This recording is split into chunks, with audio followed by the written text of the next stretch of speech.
Okay, guys. So, in the past few sessions, we have gone up and down in different occurrences of late. We've had a loss of one of the Shadow's End and a gaining of a new acquaintance for the time being. A middle-aged, drunken cleric by the name of Ishma, who's been hired and worked with the Golden Steel mercenary group multiple times in the past as a hired on cleric for healing and such like that. You guys hired him for the day, but also, or so Nemo hired him for the day, but in losing Nemo, had canceled the hiring of this cleric coming in the next morning. But the cleric, being kind of drunken off his feet the night of this summons, decided to either ignore or completely forgot the rejection of the summons after the fact. So still showed up in the morning and joined you guys on your quest to fight and find, or to fight with the Sandscars and find their kidnapped prize, Achelon's son, Patronus, amid their number. But upon finding the group and infiltrating the camp itself, you guys rescue Sahal, the daughter of the Davhar family, redhead that you guys don't quite recognize at the time of taking her out of the tent. I think that was an accident of my actually giving the name. But this redhead that you guys that in the calming of the fast going circumstances will realize is Sahal, because you guys did meet her and everything. And once things calm down, translated my book. She's the one who translated your book. I totally didn't mean to say her name. But anyway. I was about to question whether or not that was accidental, because that's something I've done and accidentally using the same name. Yeah. But with like a different spelling. Not an accident. She is I've not seen her. I'm the only one that met her, and I've not seen her yet, so... Oh, yeah, that's true. And it's dark, so, like, and you guys are presently doing other activities right now, so it's a little complicated. Anala, I think, has seen her in passing, like, as part of the caravan that she ended up becoming part of in the tail end of it, but not, like, having any interaction with her personally. So it tracks that she wouldn't really recognize, and then Kanari's focused on other things other than the little prisoner's voice that sounds maybe a little bit more familiar than she might have expected. But... the little redhead who is kidnapped, similar to Patronus, in process, but still at the camp. Afterward, finding out, though, that Patronus has since been taken from the camp with unknown location, basically. There also seemed to be some sort of creature taken in as a prize of the... group of Sandscars, and the encounter of which you guys rescued Sahal, or pulled her from the tent. You guys also fought with Savik the Sandstorm, the leader of the present leader of the Sandscars, making a slightly more organized group of the bandits, though not too organized in comparison to what Yishma understands them to be, being he's fought with these guys before as part of the Golden Steel. And so, as you guys infiltrated in the dark and almost successfully snuck your way in and out of the back of the treasure tent and everything, using the cliff as a base for this operation, and Kanari using her magical sword to fly down, you guys still ended up spooking some of the guards at the tent and calling all of them down upon your head, as well as some guards that were hidden amidst the sentry guards up top as well. So as this all came to a head, you guys, in making your way, trying to escape, making your way away from the cliff's edge and hopping onto your horses, you guys started to run away, and the sentries there had called upon their friends. The whistles kind of sounding the alarm for the whole camp, and the camp themselves kind of collecting to come and chase after you guys. You guys lose your horses one by one until finally there are no more horses left. Kanari flying on her sword with Nala and the rescued prisoner in tow. You guys are making your way away, but get stopped by the horde that is presently falling down upon you. So, a group plausibly 50 to 80 strong, give or take. It's hard to tell by the numbers. It's a large group and it's dark right now. You guys are being accosted. Karhale and Ishma on the ground presently. Kanari and Anala and the prisoner at a distance, floating on the sword, where Kanari is kind of paused, pushing back so that she can kind of go and try to be of help, plausibly, but still staying in the air at the moment, about, from what I remember, 60 feet up. And so, are we good? Is everything okay? Are you okay? I had something stuck in my throat and it decided to become unstuck. We're good. Oh, it's just embarrassing. It's fine. We're good. I thought I said something that was some sort of innuendo, and I'm like, I don't think I said anything that could be construed like that. But anyway, so as we begin, we start with Karhale, who has since reached out to Raoden, who has by far been peeking in at you guys through magical means to keep an eye on his hirelings as they are about the country of Tal, searching for his Aeltress. You call out to him, trying to appeal to his desire for your success, and that if you guys die here, then he doesn't get what he wants. And in appealing, do convince him to give a sort of help, if not maybe all the help he could possibly offer. He sends you a scroll of flying, which poofs out of the air and lands into your hand, Karhale. You tell Ishma, try to cast this on me, and Ishma attempts but fails to do so. It is a spell of which he does not understand. Runes made in Arcana, basically the arcane, which he does not practice. He is a divine caster, to which he attempts but fails, which understandably so happens. But it occurs to Karhale that maybe Anala has, since she's been dabbling in magic recently herself. So calling out, I believe you called out, did you? Yeah. And I think this was taking place right after Karhale's turn, correct? Yeah. Okay, so right after Karhale's turn, and you guys are presently going to be descended upon by the horde, which is about 50 or so feet off. Like they'll come upon you guys the next turn, basically. So some amount of, I remember just them being able to reach you guys by the next turn.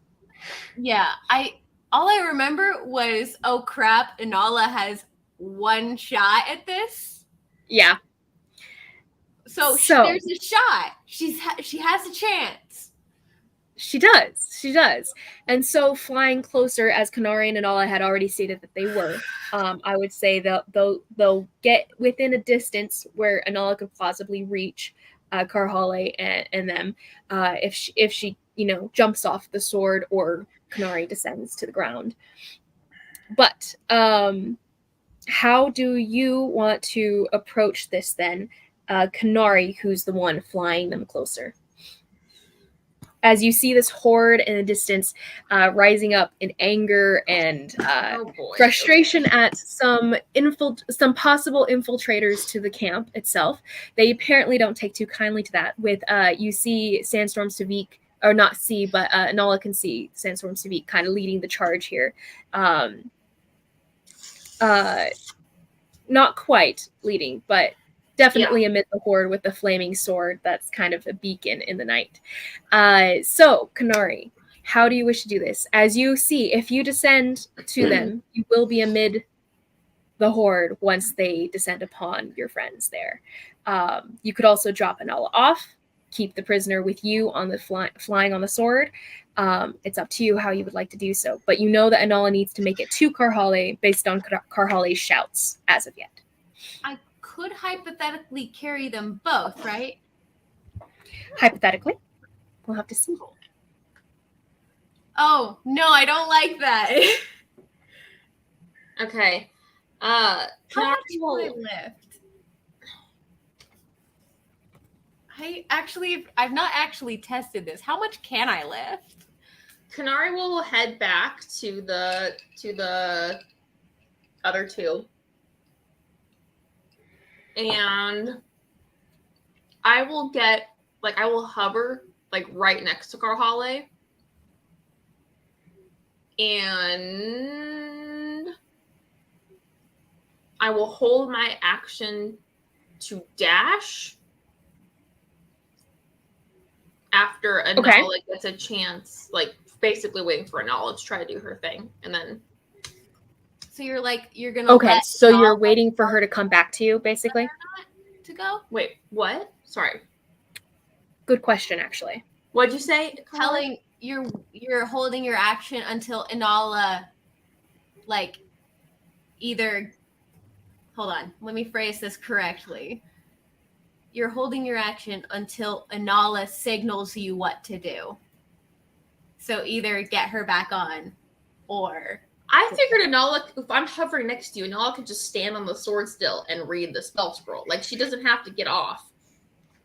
Mm-hmm. Like, you know what I mean? She can just, like, I'm right next to you. True. So I'm just waiting for her to try to, whether she succeeds or fails, my plan right now is just to take off. And then, you know, I don't know, we'll regroup or figure out what we're going to do next. But I don't know. That's just what I'm going to do for now. So basically, Anala to do her thing. So hovering until Anala does her thing and then take off. Anala's still on the sword, not dismounted, correct? I mean, it's up to her, but if she's dismounting, I would wait for her to get back on. Probably. Okay, so stay on it, right? There's no need for me to get off. Probably. I think it would probably be wise to try to stay on it. I will say we'll have you roll a dexterity check. So go ahead and give me a dexterity check to see how well you can balance on the sword while you're focusing on trying to cast a spell you've never cast before, a spell No scroll. pressure, you know. But this is preliminary roll. 480, by the way. I can lift 480, by the way. Ooh, okay. I think we're good safe. to know. Keep in mind that what you have on you probably amounts to some portion of that. I'd say probably like the heavy hammer that you have and like all the stuff that you own probably amounts to something like 80 pounds, give or take. Okay. My weight carried is double check kind of what you have on you just to see if that seems to be true, because you don't have armor, so there's that, but your hammer does amount to some form of weight there. And then but then beyond that, Yishma probably weighs more than 200 pounds with his armor, with his hard plate armor. Easily, and then easily. And then Anola's probably 100. Yeah, I've got my weapons and I've got my herbalist kit. That's pretty much all I have. Okay. How many weapons do you have, actually? What weapons specifically, to kind of give an idea of how much those might weigh? Longsword and a couple daggers and my hammer. Okay, I would say probably around 50 pounds for the weapons themselves.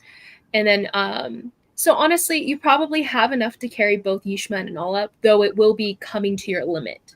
I am 130 if you needed the exact amount. And then Anala being 130 and then everything they're both carrying too, that'll also be a factor.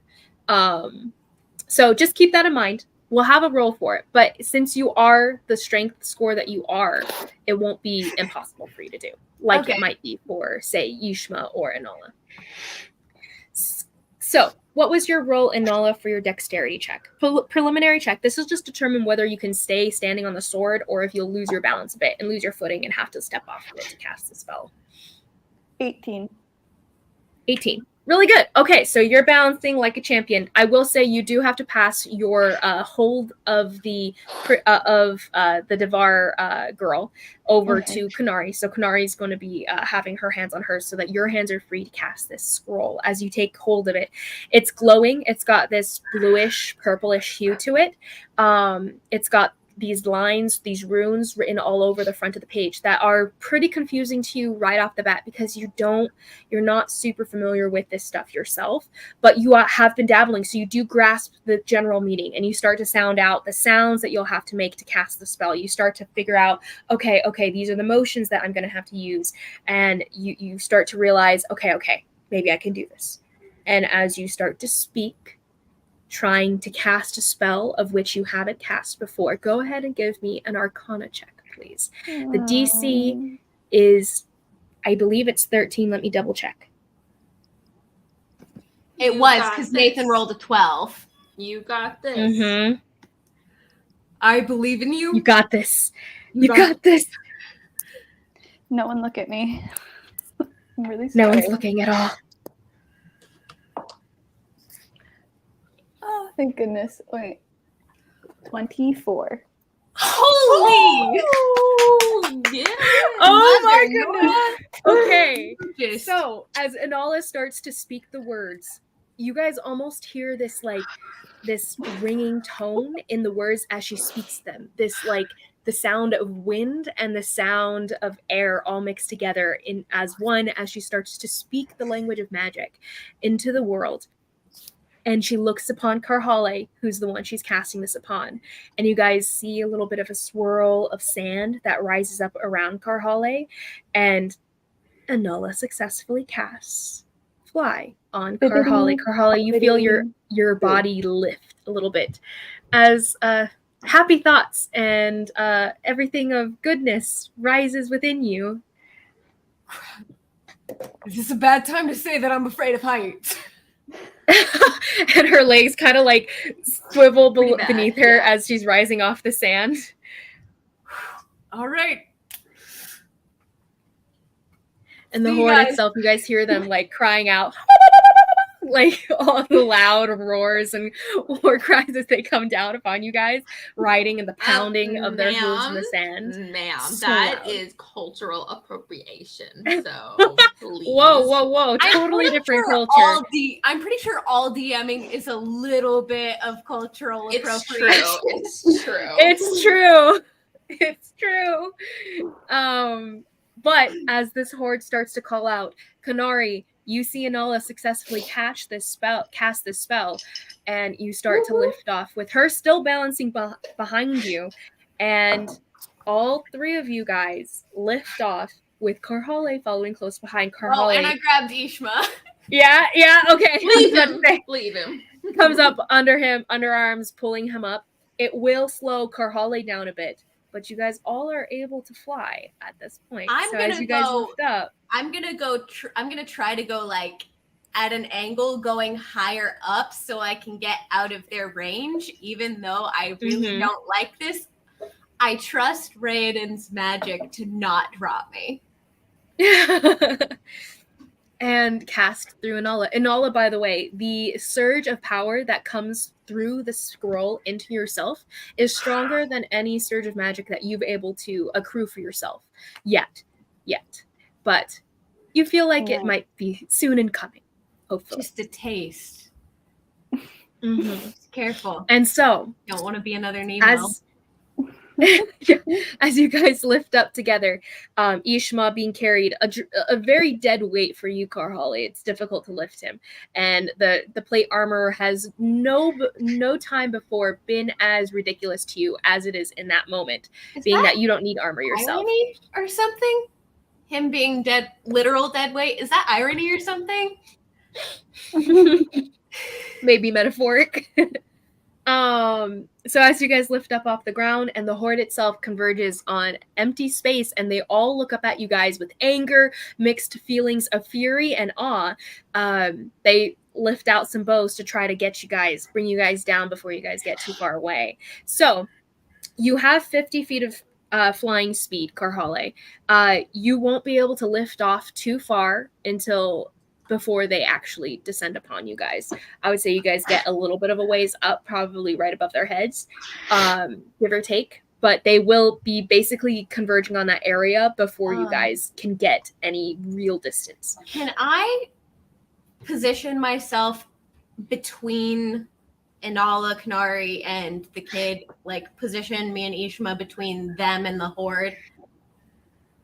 Well, yeah, we're faster you can than definitely you, do as so that well. would You make can. sense. Kanari basically got. Don't care. Yeah, Kanari was able to get Okay. 50 feet right off the bat out of there. So she probably went straight up as well to try to avoid any reaching hits, basically, of the like. So she's pretty much out of the way. But you definitely can kind of angle yourself below her since you are presently below her.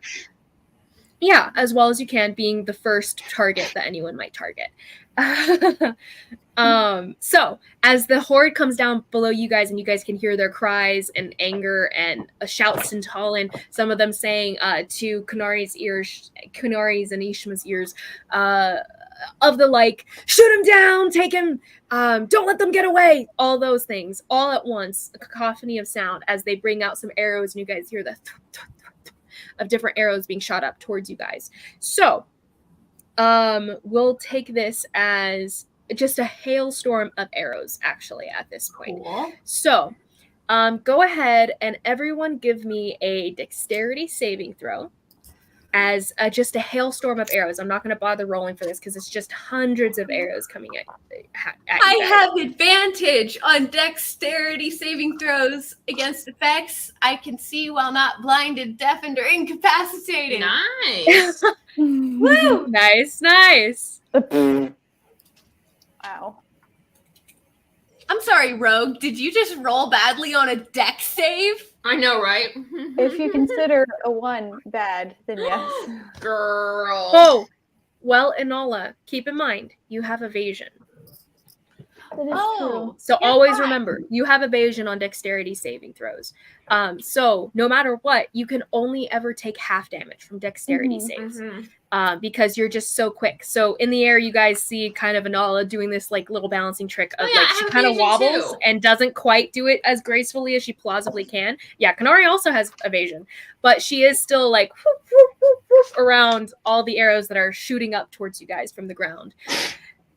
So Inala, you take only half damage. Karhale? 16. Nice. Okay. Great for me. Kanari, also evasion. What did you get, though? A 21. A 21. Nice. I got a 7, by the way, Yishma? after adding everything. I have disadvantage gotcha. on dex saves, right? Yes, you do, because of the shard plate armor. Okay. So 2. A 2? 2? Okay, right on. Okay, so you said weren't rolling 2. for that spell scroll to get us out of here. Also a fail. So Ishma fails, Karhale fails, Kanari passes, and with evasion takes no damage. So she gets into like there's this moment where you can hear the sound of all the arrows coming up toward you, Kanari, and you can hear the absence as well between the large amount of sounds that kind of create this picture in your mind, and you slip yourself into the absence, the crack in the entire barrage of arrows. So you take no damage. Your prisoner, however, may not be so lucky. So go ahead. We'll have Kanari, since she's holding on to her presently. Go ahead and roll for Sahal. She will not have disadvantage because you're holding on to her, and your ability to try to help protect her will give her a straight roll. Otherwise, she would definitely have disadvantage because she's not going to be able to really defend herself from this kind of thing up on the air as she is, So go ahead and give me a roll for Sahal. 18. Nice. Okay, so a natural 18 barely passes. So she'll take half the damage. She probably only has like 6 hit points, which concerns me. Probably only has 6 hit points. Oh boy. So Kanari, she does immediately pass out, but she does not immediately die. So she goes immediately unconscious in your arms as she is stuck with about 3 or 4 arrows in the side of her body. But you did block her and stop her from getting hit by any more than that, which was a feat in of itself. So can I touch her? Inala?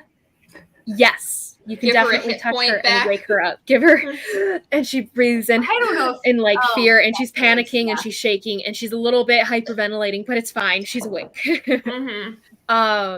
Inala and you guys. So I'm gonna count this out. So that's 5, 9, 10, 20,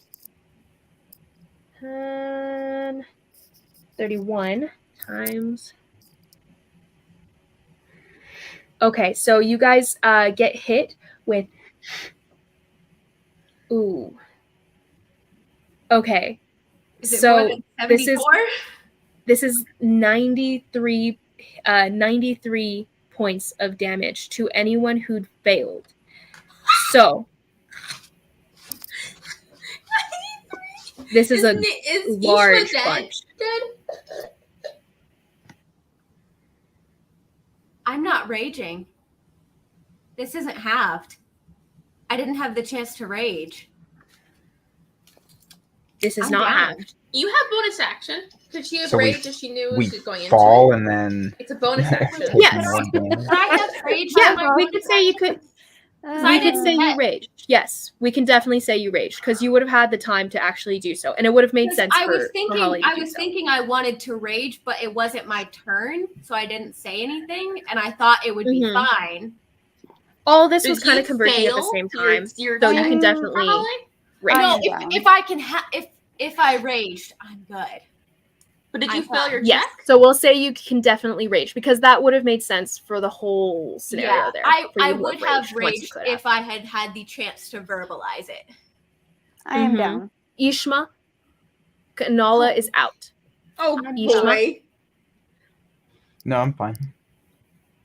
I can give her a hit point too. I give Nala, I catch her and give her a hit point. So she I doesn't, rolled like, pretty high for what I fall did to here. her death. So sorry, what was the number again? 96. Sorry, 90 what? 93. 93. 93.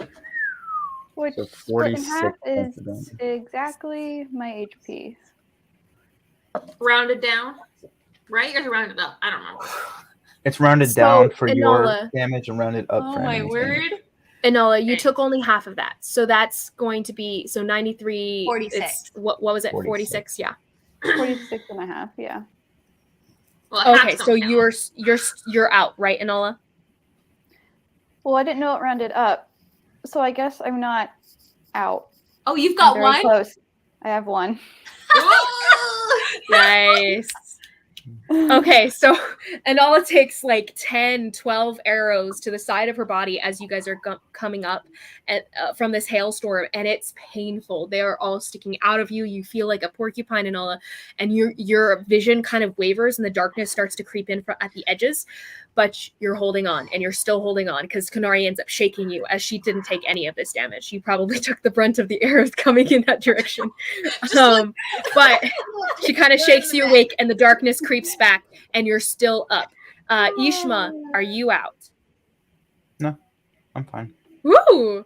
Amazing. Okay, so most of the arrows like ping, ping, ping, ping, ping, ping, but some of them do find the little seams in your armor, You have 96 hit points? scratching He has at way your more head than and everything. that. You get one in the I have like collarbone of your I have a body lot where some more of than the armor Kahala peeled does. off. I made a face Nice. last session when he told me that. He told me how many hit points he had. And everyone questioned, and I said, you'll find out later. This is later. He has an insane amount of hit points. How? Who knows? I still have 19 hit points for now. And he took the full damage. Do He you had have like max 120. hit points, or are you higher than level 8? I am a weird mix of. I don't know what I am. Let's move I on. Dang! Sorry, I'm just wow. It's Anyway. a freaking ton of I- hit points. I have 126 hit points. Before total, max. before we continue here, so everyone's still awake, right? Karhali is holding on to Ishma. You guys all get hit by this barrage, Freaking dear but life. there is this force of movement that comes from being hit by a hailstorm of arrows like this. So Boy. everybody who's flying, Karhali, you don't have to do this because you're flying. You're not physically attached to something. But go ahead and roll me a strength saving throw for Ishma, who you are presently carrying, Okay. and to see And if I you have- drop him. I have Kanari advantage and of those Nanala, when I'm raging. go ahead Am I and the roll only me one holding a spell that needs to dexterity run saving a throws. con save? to hold on What? to say keep your stance on the sword. What'd you say, Nathan? Am I the only Ishma? one holding a spell right now that needs to roll a con save? Jail. I rolled an advantage. I rolled 2 natural 20s. What? I'm sorry, Never Nathan. mind. Your meaning escapes me. Me? Never mind. I'm not holding concentration on anything. I My rolled Okay. 2 spiritual weapon different is still dice. active. Both of them rolled 20s. Both of them rolled 20s. Dang, Amazing. That's impressive. Okay, so Karhale continues holding Yishma, and then Kanari, go ahead and roll me. But actually, Kanari, go ahead and roll me with disadvantage because you're holding onto Sahal. She does have the spell on her. She's still got the she's just floating. I'm just holding on to the rope. Oh, I forgot about that. She's just floating. Okay. Well, still give me same check. It's gonna be easier because you're just holding onto a rope, but this will just be to see if you hold onto the rope. Disadvantage, you said? Not disadvantage, regular dexterity check. Okay. Dirty 20. Most likely you'll pass it. Yeah. Okay, so you're still holding on to her. She's taken a lot of hits. She's unconscious in the air, and you've pulled her toward you so that you can give her a hit point back, bring her back from unconsciousness, so she's not at risk of dying. Inala, what did you get for your dexterity saving throw? 10. 10. Oh, 10. Okay. Yeah. So Inala does. Dice. Inala does pitch so over the well. side. Can So I you took the catch hit. her? The darkness starts to creep in on your eye, on the sides of your vision, and you take a fall, like you windmill right off of the side of the sword. And Kanari, whose focus is on Sahal at the moment, doesn't turn back in time to reach out to catch her. So as Inala pitches over the side off of the sword itself, you guys aren't directly over the hoard anymore. I've been kind of picturing you guys angling upward and out kind of thing from where the hoard is. Well, there's a max So height. she wouldn't fall directly on them or anything. Max Is there a height max for fly? fly? No. No? Oh, wow. I mean, are you saying, is there speed? There is a speed, 50 feet. No, the speed. It's not okay. a height. You could fly until you hit the atmosphere, presumably. Really? And die that way. And die of black That way. combustion. You would die. Yeah. To certain death. But yeah, so Inala takes a pitch over Can I the side. catch her? Karhala, you want to try to catch her. Go ahead and roll me a dexterity check. I See if can't you're catch fast her, I enough guess. to Angle yourself under her. Well, I would say Kanari is pretty much you are pretty much in that whole, because this all kind of happens at the same time. She takes the hits and she falls over the side, and you're presently you took no hits, but Sahal did, and you pulled her in and touched her to give her the healing at the same moment that Inala pitches over. Yeah. So Karhale, dirty 20. Okay, Oh, good. so you swing over under and you take Inala. So presently your arms are beneath Yishma. So how are you suggesting that you catch her? well, I've got pretty big. I kind of pictured him underneath. Ishma, hold your arms out and catch it off.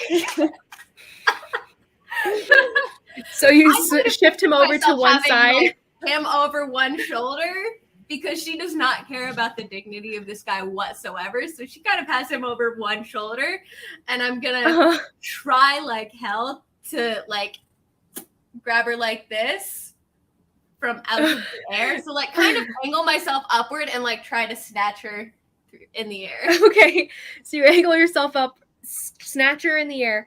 Go ahead and give me an additional dexterity check to see if you can hold on to both charges. I'm following check down or to save? them to try to, take just her a back. check. Moving save. downwards. Okay, so you angle downward to try to match up. Go ahead, Karhale. Is it a check or a save? I have This is a advantage on saves, so that was why I'm at checks. I don't. This is a check just because this is kind of judging how well right. you can juggle both. It's not really a reaching out to try to like rescue someone thing or rescue yourself kind of thing. Yeah. It's 18. At least at this point. 18. Ooh. Okay, so you juggle both well enough to where they are both holding on. It is presently at the edge of what you can carry. It's heavy, holding both one arm and everything, but you're doing it. You're definitely sinking a little further than you're definitely moving slower though as you guys continue traveling outward. The hoard falling behind you guys steadily, but you are also falling behind what Kanari can presently keep up speed wise. So your speed does sink to 25. I'm To heading down to 25. Kanari and put not put Ishma up there. I don't trust his dex. You're gonna have to put Anala back up there with me. So I get next Is she to. conscious? Yeah, I give her a hit point. Oh, so I guess I've got her in my arm. Like, hey, you okay?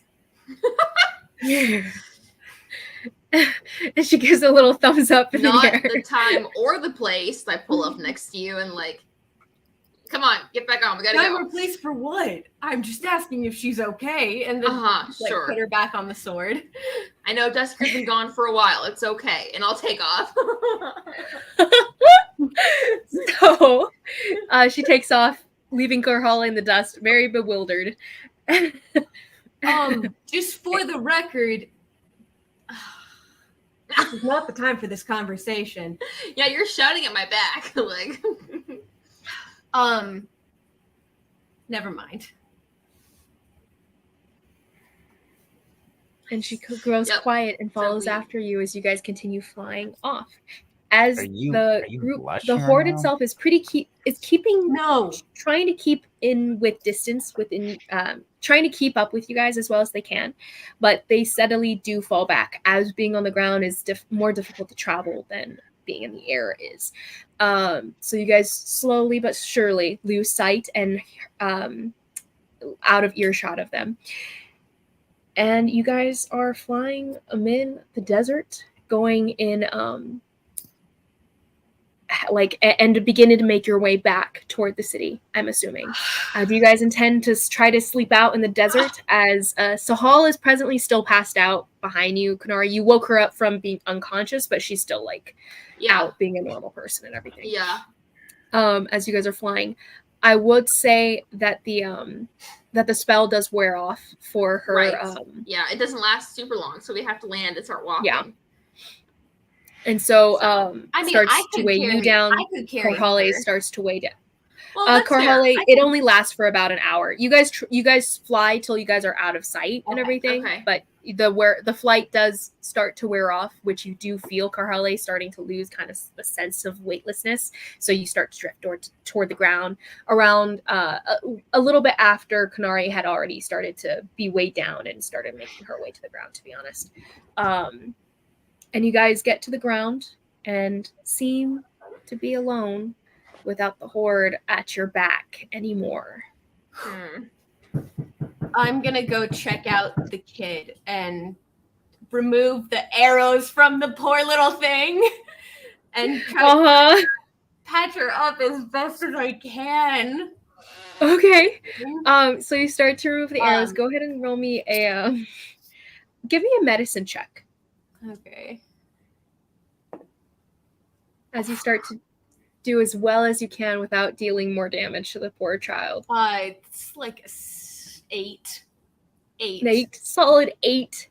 She starts to her kind of calmer breathing of being out does emit a moan of pain, as well as her seeming being completely out and unconscious. You deal her the little one bit of damage to bring her back to unconsciousness again. Seems as you're pulling out some of the arrows, and she seems to be unstable once again and I'll very much in pain. Stabilize her with the medical kit. Okay, so you stabilize her. Use mark off a use of the medical kit, but she does seem to be okay. You wrap the bandages, getting the rest of the arrows out of her. But she seems to be doing okay, if still unconscious, as you guys are kind of settling down. Humans are so small and tiny, weak little machine. Wait, is she conscious or not? She's out. Hold on. I know this kid. Oh yeah. What is she doing here? She works for what's her name? The book lady. Yasna Koi. She translated my potions book for me that I got from Jaskier, who by the way, was a one-time fling and means absolutely nothing to me. Just for the record, Kanari, it was a one-time thing, meant absolutely nothing to me. Sorry. Repeat that. Someone's knocking our door. What'd you say? Oh, Sorry. I said this is this kid works for Yasna Koi. She translated my book that I got from Jaskier, who, by the way, was a one-time fling who means absolutely nothing to me. Right. That, yes. Can I tap Kanari for the mind link? Yes, and I'll connect to her. It's not like I didn't read your thoughts. Like, I know he means more to you than... Say his name outside the city. Okay. What's... Raiden can check in on us anytime he wants. He knows you have a thing for him, doesn't he? No, I've taken great care to never mention him outside a city. And, I mean, none of you have ever brought it up until now, and suddenly you're liking to bring him up a lot more. Did we not bring him up on the caravan at all while we were traveling here? Not if I could help it. Very well. My bad. I just so many tease you about it, which also tease you, but I'll do it mentally. How about that? That's fine. I don't mind that. It's I actually kind of enjoy it. In a way. In a weird, I don't know. It's... Sucker for punishment and all that? No, that's you. Well, that's fair, I suppose. You're just a sucker for emotional trauma. Am I wrong? Which Inala and Ishma both not. take in as both of them staring dutifully into each other's eyes in silence. I'm too busy trying to take all the arrows out of me and patching myself up. And Inala's over there rapping, cinching with her teeth. Actually, noticing Inala, do you need a hand? Or... No, I'm good. You can keep talking about your obsession if you want. I'm just gonna patch myself up and go to bed. Let me help you a little. As you do try to help Inala patching and wrapping and rewrapping some of the bandages that were not wrapped so well, as it's difficult when it's just you, Karhale is able to do a better job for Inala's sake. Ishma himself also kind of like I'm gonna check over everyone and make sure everyone's patched up properly. Always a great idea. In trying to like kind of help everyone kind of patch everyone up and everything. A little bit of time passes until you do hear actually the annoying familiar tones of Raiden in the minds of our two left marked ones, being well fought, hirelings, well fought. I will say I was a little bit unsure of your success in the immediate encounter of such a large group of individuals. I'm honestly surprised that you all survived, but do know that I am very much enthused by your success, I will say. I was a little bit out for a bit of time there. I was retained by some securing of lands in the southern parts of Kel, but don't mind me. I will say I am glad that my bit of help was able to rescue all of you from such terrible a demise as you might have been forced into. You're muted, Izzy. You only rescued a couple of us. Gosh, like, what the heck? You think you're worse than Nemo. So full of it. I mean, I will say it is purely up to my abilities that you were able to survive such an encounter. I don't think even you could. We wouldn't be in this encounter in the first place if you hadn't done this to us. So really, it's all your fault anyway. You can't claim anything. That is very rich coming from you, who would have died without my intervention. Well, the nice person who saved me is gone, so who cares? Anyway. The what? So the nice person who saved me is gone, so it's not like I'm thanking you. Oh, but my dear, I am right here, as I always will be. And I look forward to having you all come upon my residence once again with a wonderful stone in possession. But all this as it may be, continue your work, and I shall continue mine. You I'll know, check you're in forthwith. actually the least of our problems right now. So if you're not going to give me my memories back or remove this soul curse, do us both a favor and piss off. There is no response. This I do have my memories back, so I guess I'm better than you in that instance. You know, I am curious still about not talking about this in front of this guy. Fair enough. He's kind of a dude. I mean, I was going to try to defend you, but I couldn't think of anything, and I'm genuinely sorry. This is to Ishma. Oh. We're Wait, talking. You're this guy. I that just we're called you a referring to. douche. No, I know. Oh, Kanari was the one that said that, not Carly. Yeah. Yeah. Yeah, I'm like, no, I'm too busy dealing with my massive wounds. Fine. His one redeeming quality is that he Didn't die as quickly as Nemo. I was gonna say like he doesn't have any, but that's fair, I guess. A little too soon. Too Sorry. soon. Man, that was dark. A little My bit. bad. A little bit. I just meant like Nemo I'd normally expect went that down from in a me, fight. not you. I meant Nemo normally went down in a fight a lot quicker than that, and like if Nemo had taken that many arrows, he would have been dead. Like there's Hey, no we amount just saved of, him from death by dying earlier. Doesn't really matter, right? Either way. It's true. But Nemo could have gotten us in and out of that a lot quicker. Quick as he was, at least he was useful-ish.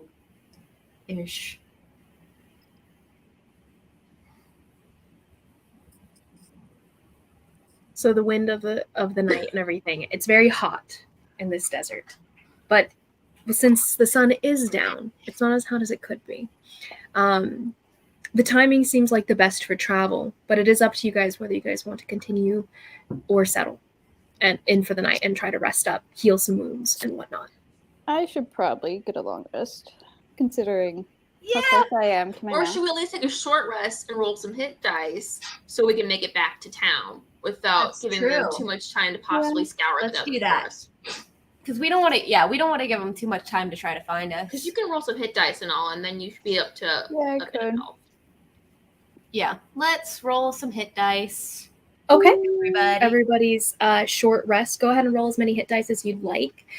Keep in mind that you'll only make back half of your hit dice maximum upon a long rest, depending on what ends up happening after. So it is coming on past midnight at this point.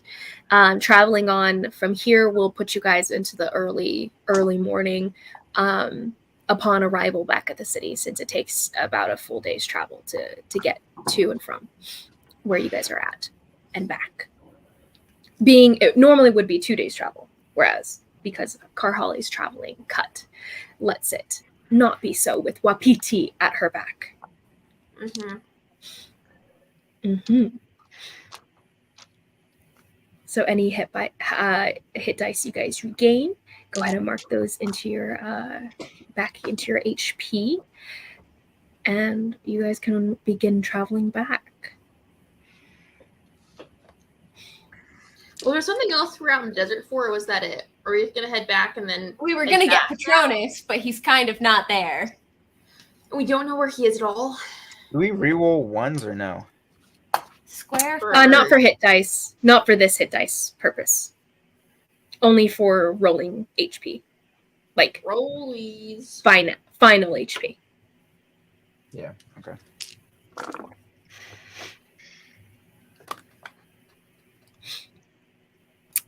As you guys do so, Kanari, go ahead and roll me a Constitution saving throw. No, wait, a Wisdom saving throw. Ooh, scrying? Oh boy. Okay, we got this. Do I want to succeed, DM? Do you?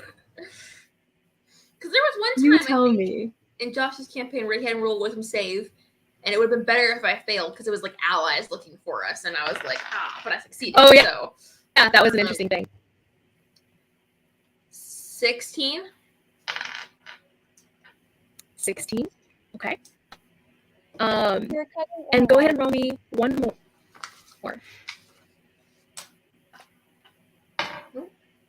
You're coming in and out again, DM. I don't think I can do anything about it beyond wait for it to go away. Okay. Natural 20 for 24. Ooh. Okay. That's better. Very nice. Very nice indeed. So for the initial thing, you feel nothing of an initial wisdom saving throw. For the second, though, you do feel a pulse of energy from the hand that you'd been using to hold one of your katanas, and but you shake it off and you move on.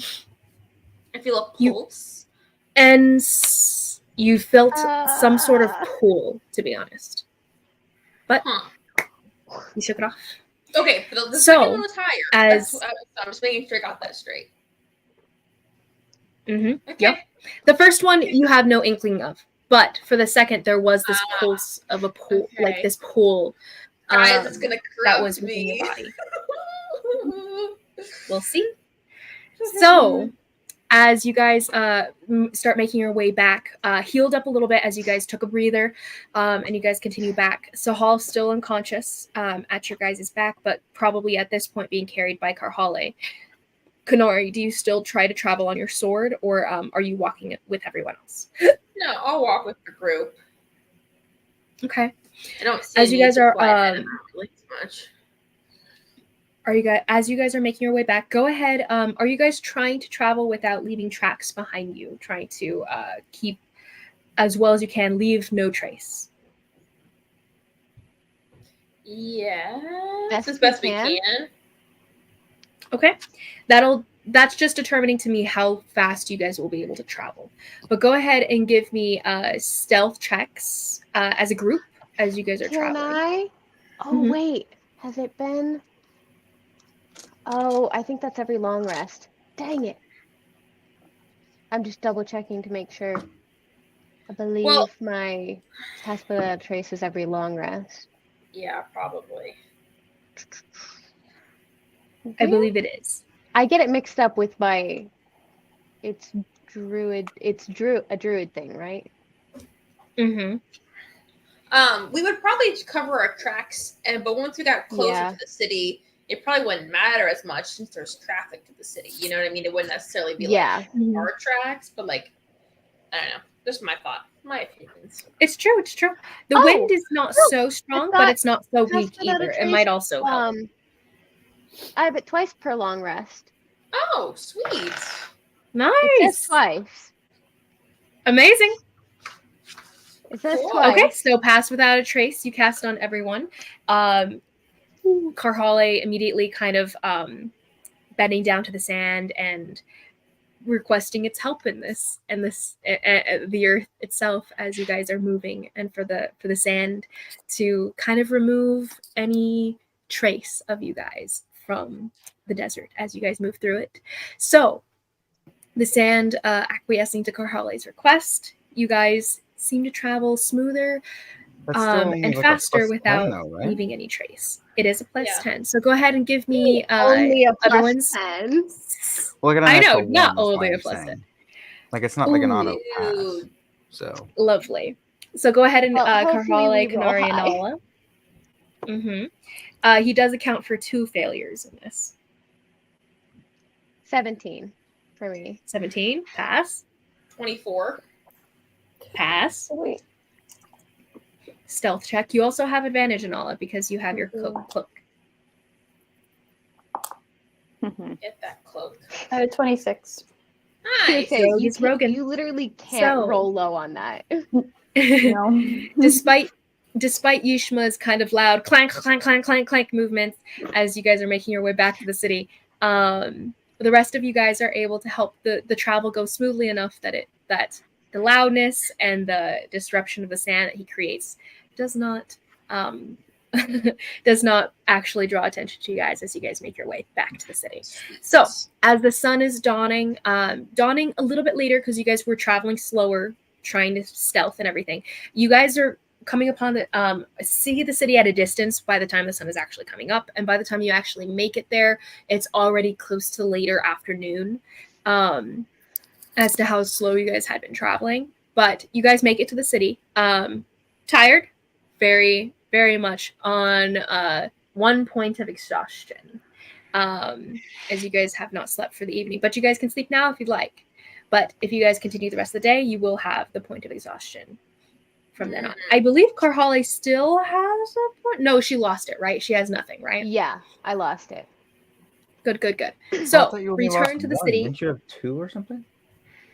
She did have Did I? 2, I but I thought I think she lost lost both. it in between resting before. Yeah. Yeah. You lost both eventually because there was a day that transpired of you guys just traveling. You guys slept that Yeah. day. You got a full long rest there.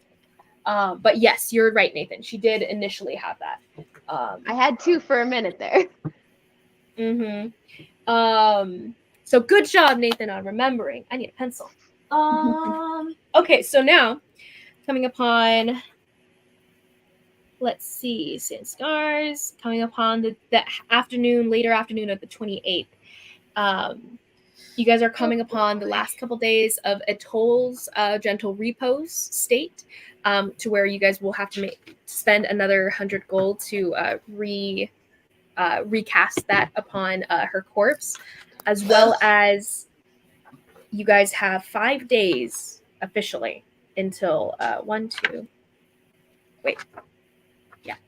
3, 4, 5. 4 days until the what's it called? Auction. Oh, but upon regaining the city, the entrance of the city, you guys do actually as you guys are entering, going through the front gate, flashing your medallion so you guys don't have to pay the coin to get back into the city, as your guys' status as being part of the guild establishes so, lets you guys not have any Fees. pay for it. Toll. Fees, thank you. Yeah. No toll, thank you. No toll. Ishma, Because the toll's dead. you have No toll. oh wow. Until no toll. Ishma, it is now transpired 1, 2, 3 days. No, yeah, that I you know. have, I was just accompanied about to, this lovely group. As you guys are re-entering the city, this does occur to you as they don't have to pay the fee going back inside, and they flash their gold and steel medallions, and it occurs to you that they owe you money. Yeah, I was just about to say. Let's see how this goes over. Guys, I've loved, absolutely loved our time together, but I didn't do this for free, so See, here's the I funny don't think thing. you really did anything. But Funny I'd like thing to is, say that we had an additional 2 days added on, so that's compound interest. So I don't think you know how that works. I'm pretty sure I know how money works, honey. I really don't think you do, or else you'd be remembering the part where I told you that we wouldn't be paying you. Repeatedly told you I mean, we wouldn't be I heard paying you, your and you came words, anyways. Yeah, I heard your words, but In fact, you contract should is be a paying contract. us for letting you tag along with us, because we really just saved your butt several times. and you Actually, kinda just yeah, Hey, you we saved would've- mine. The only reason I was We would have in gotten out of situation was that a because y'all. lot easier. We probably would have. I probably could have run if I didn't have to go back for you and save your butt. But I'm not Everyone asking who you to wanted pay to me. come with us. And let's be honest, I would have been in there, and you stopped me from going down. So You wanted me to jump off a cliff. yeah, and you were too, oh, I'm scared. I don't know what could happen if I jump off this You cliff. could have No, it jumped would have off. been and it would- awesome. It would have been awesome, and I kind of want to do that at some point now that you've brought it up, because I totally probably could survive that. But the point of that was we would have been stuck down there with over 300 Sanskars that kind of wanted to kill us. I mean, yeah, but You're just as dumb as the last guy. See if we let another man into this group, because they are all idiots. I'm pretty sure if I was into this plan, we would have been in and out, gotten the actual one we were going for, and would have been fine. I don't You think guys you kinda had screwed any it up. control over whether or not this guy was there. No, but I could have gotten him. If you had let me do it, lead the mission, go in there, flash a few things. I've been around these parts for a while. You're flashing people? Okay, All that's that to not say, how we though. do things around here. And honestly, I think you should just be grateful to have. You can say that you have worked the mission with the Shadow's End, and I think that's credit enough to you. All due respect, but I've worked with people I actually recognize who are recognized groups in the country and not some no-name scoundrels trying to, I don't know, make a name for yourselves. Oh, I think that's adorable that you think they respect you. Honey, I've been around for a long time. I don't need respect. That's I know how obvious. this world works. I don't know if you missed it, but I called you old. I gathered, and with old age comes wisdom, and that's kind of why I'm telling No, you this out of the with kindness of old my heart. age, with old age comes slowness, and with slowness comes death. Honey, I could still take you in a fight, even though I'm, 100 years more than you? You're what, 16? 16? Really? I mean, That would be me, actually. She's a bit older. you're 16? Yeah, When- stop looking at me like a creep, pedo. When you start losing your hair?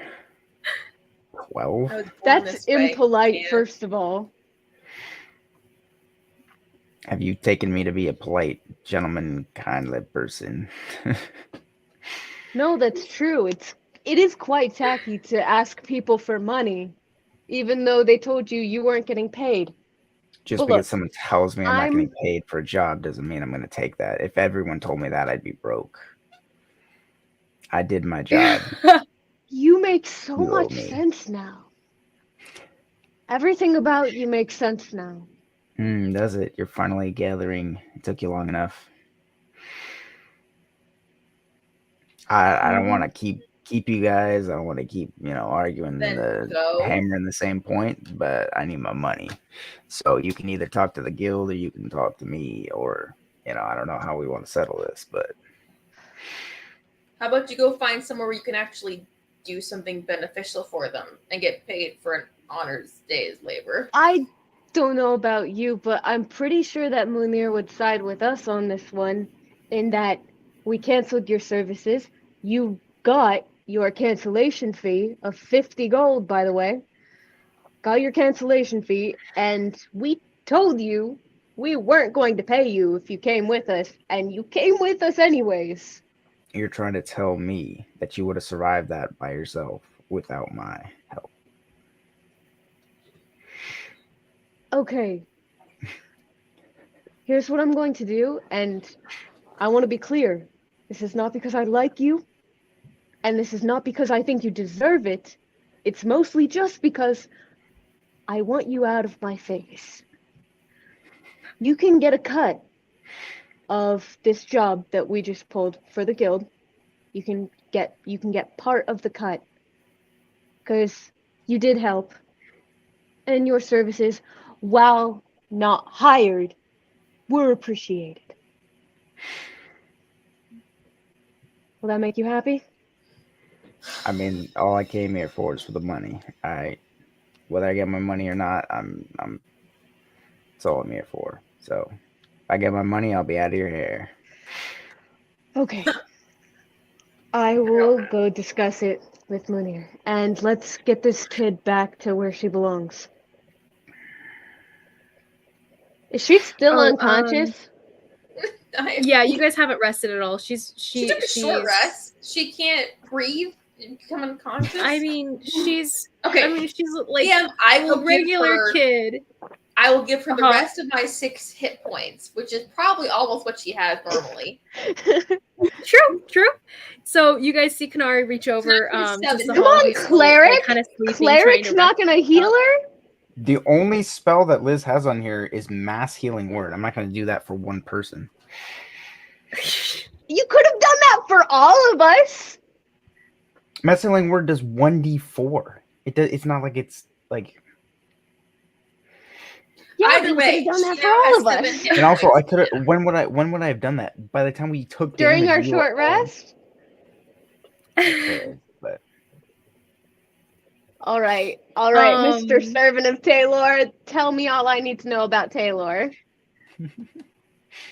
I don't. I legitimately don't have any healing spells. Like Are you sure? Because I could have sworn I added it. Nope. I don't think. You know what? I think a part of it is that I hadn't finished fixing up what I wanted for him at the time, because I'd added it to his unprepared spells and then had like other prepared spells. Okay. And that I probably took a picture of the prepared spells. Because he was supposed to have cure wounds, because that was like the whole point of it. Okay. So I probably sent you something pretty unfinished. So Sahal, Sahal has hit points now. Everyone can take. Sahal wakes up. Everyone can take. What do I have? 3. Everyone can take. D4. What is my spellcast? Is spellcasting wisdom for clerics? Yeah.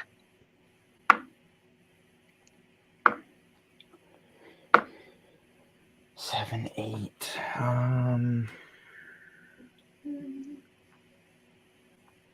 I'll just burn my spells since I'm gonna be. So you guys can take 23 points of health each, I guess.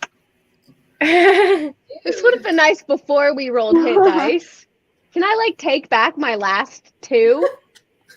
Hit dice. Well, I wasn't gonna expend all of my spell slots for because I didn't know if we would be out of it or not. Mm-hmm. Oh, that's fair. Well, I'm at full now.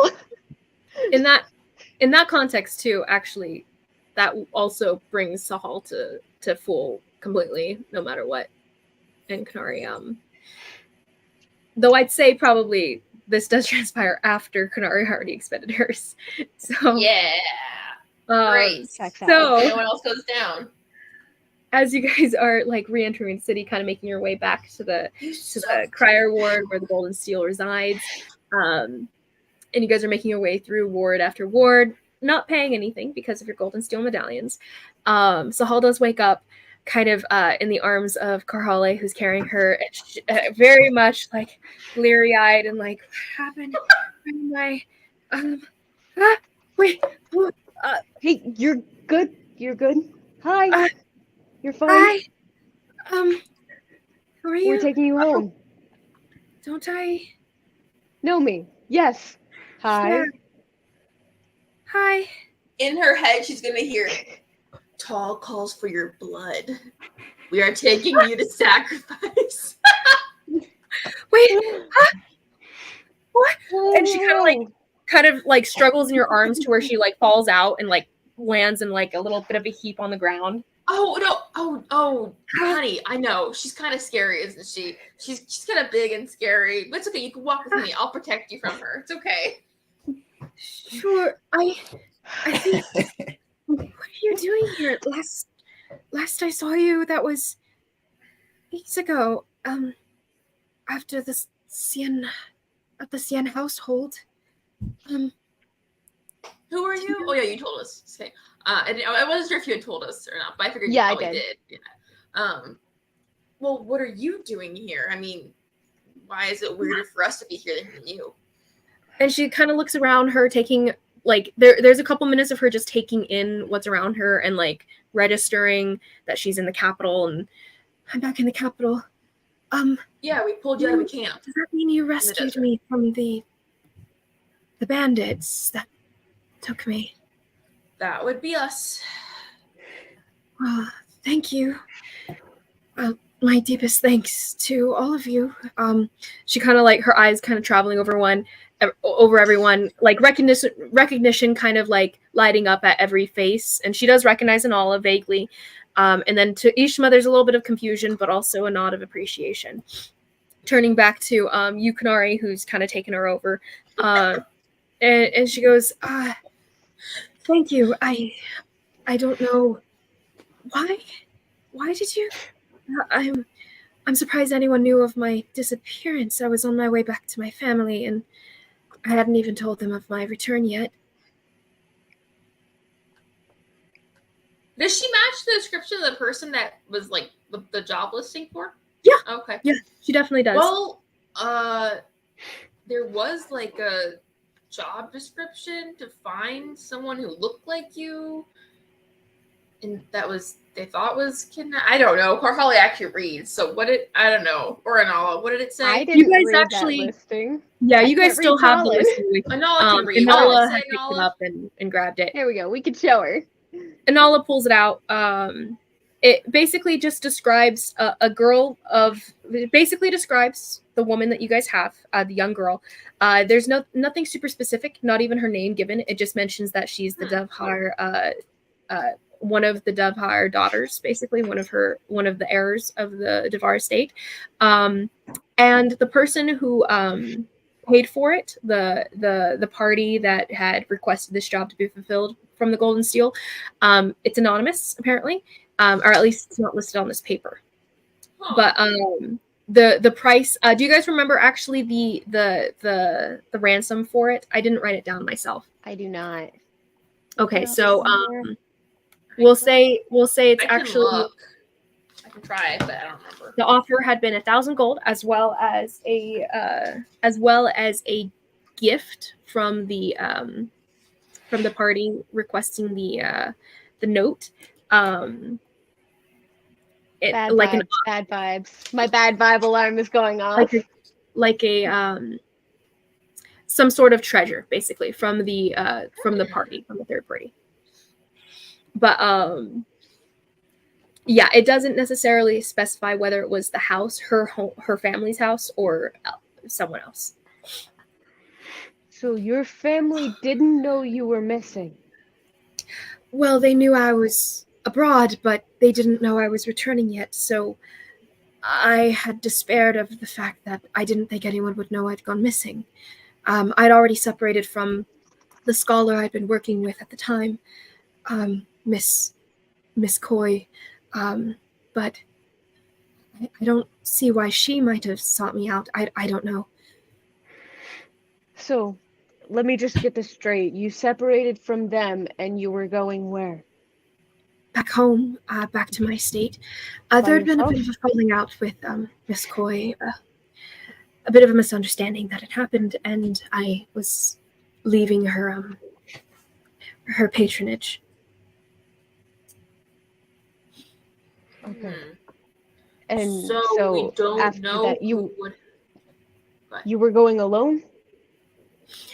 Not alone. I had been given a bit of coin in my employ in Miss Coy's entourage, and with such coin, I had hired myself a group of guards to escort me down, but they were easily overtaken by the group that accosted us on the way.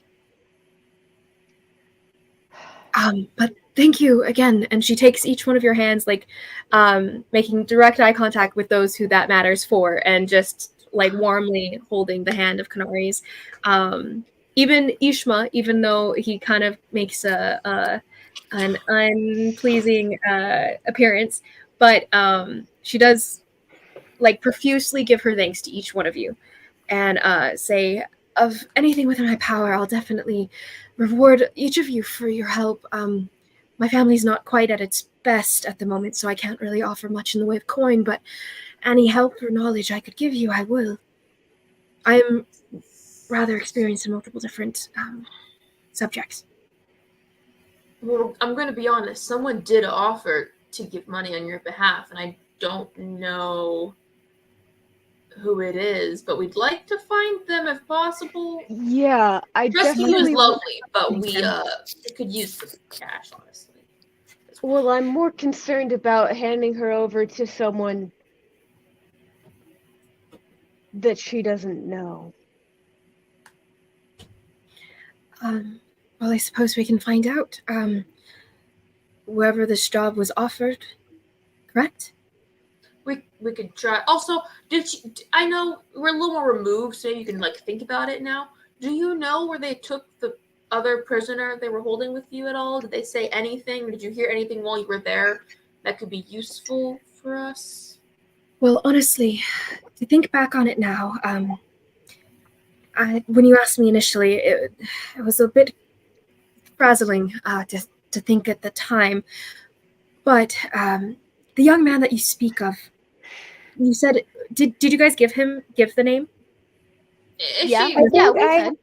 I think Yeah, I probably. asked her about him specifically last time. From what I recall, this young man, Patronus, he was there for a short period of time when I first joined, when I was first taken, which was some weeks ago. They'd been keeping me there, as well as some sort of creature that they'd captured out in the desert somewhere, some legendary creature of some form. It was quite magnificent, to be honest, and really did give mind to some of the legends that I've read about the different creatures that roam the deserts around this city. And she kind of goes on a little bit of a spiel and ramble about this creature that she mentions, some sort of griffin known within multiple different lores, but she kind of like catches herself in the rambling and turns to the original subject, and she goes, but yes, Patronus, he was there for a little bit of time, but then they did take him away, supposedly, and they were speaking in Tallinn, but it was almost a broken Tallinn, some sort of code amid themselves, so that I wouldn't necessarily understand. But it seemed to me, based on what they're saying, without specifics, that they were planning to sell him to a third party, someone else that would benefit from the use of any knowledge that he might give. I'm not sure exactly to whom, but it seemed like they were going to make a large sum of money, but that which has not come out yet, because everyone's been waiting for this large sum of money that is seemingly to come eventually, which seems odd to me since Patronus has left their care. But yes, it seems that some other party plans to sell him, and the coin's going to make it back to the Sanskars, to be determined. okay. Too bad there's no auction that's happening soon in which somebody might do something like this. What a shame. They're gonna try to sell it in the city, you think? Like, that's bold. The auction The auction's in the city, right? Or right outside at the the city? Algebera estate? Outside the city? It's right outside. The I don't know. Algebera estate is outside the city. There is they have a holding within the city, as well as their main estate, which is outside of the bounds of the city. I mean, the estate is supposedly very secure, so. Okay. But that's as far as I know. I didn't speak to him very much. He didn't seem to speak my language. He spoke common brokenly, but he didn't seem to be very pleased with his present circumstances. Not that I was myself, but rather outspoken, and he seemed to cause trouble for the guards as they would take their turns and watch. Good. Oh, man. Do I have any questions for her? As you guys are making your way back to the Golden Steel Ministry, she is very much open to any questions that you guys might have.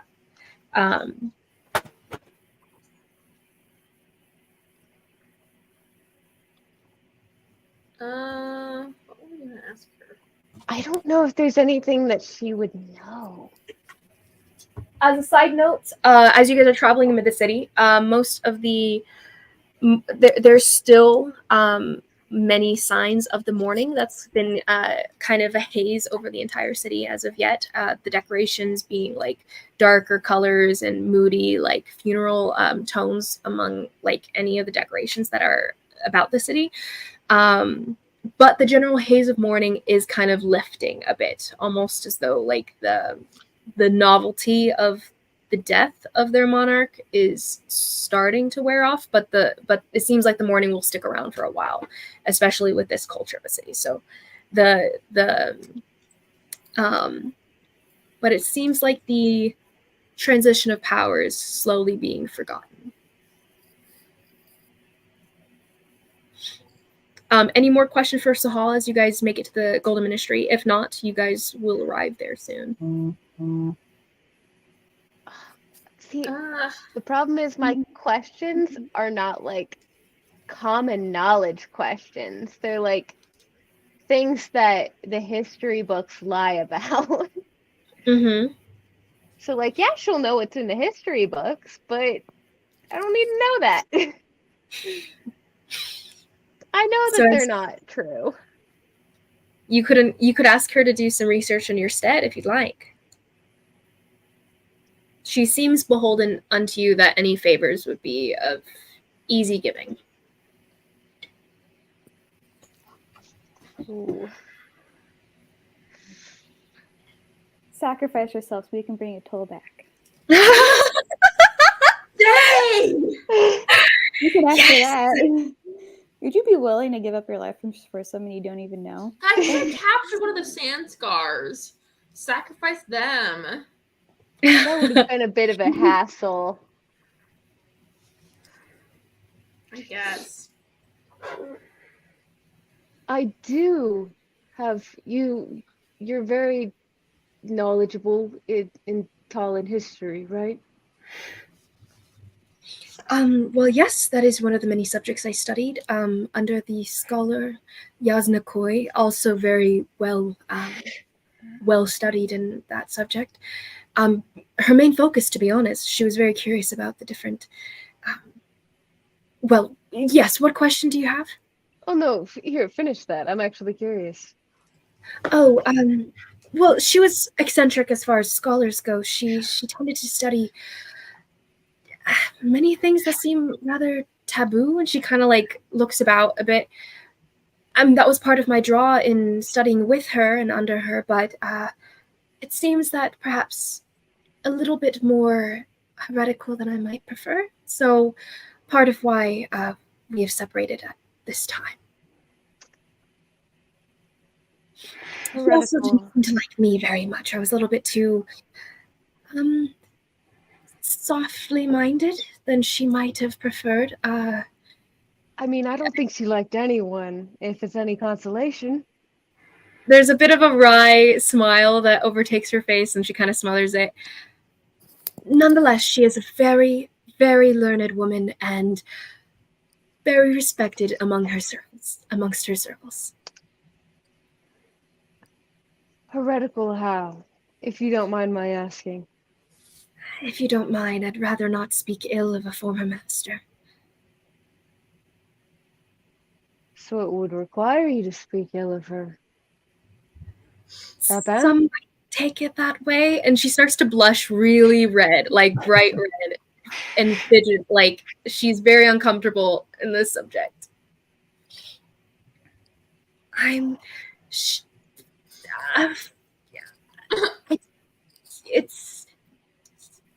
You're causing her to stress out.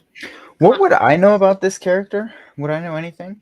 Go ahead and roll me a history check about Yasna Koi.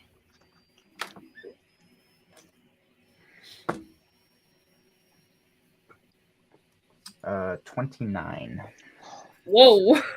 Knowledge cleric, yes. I do remember this. Okay. Dang. Well, so Yasna Koi, as far as you know about the stuff that you've read and more so than what you've read, more so what you've heard is so Yasna, she's a very, like the girl said, is a very well learned woman. She knows a lot. She's gotten all the degrees that you can from different universities that are within the Talon country. She does reside outside of the capital. Her estate is more toward the north, but also they do have a holding, like most wealthy families. They do have a holding here in the capital that they'll reside at when they have business here. You know vaguely probably where it is actually, but that's just based on random knowledge that you've picked up over the years, and knowledge tends to stick to you like honey does, but or perhaps flasks of alcohol. But so as you were thinking more on it, you have heard that she's also disliked among the Taloran ministry because she does speak out rather loudly, and protected by protected by her very strong name, her high end name, her noble name.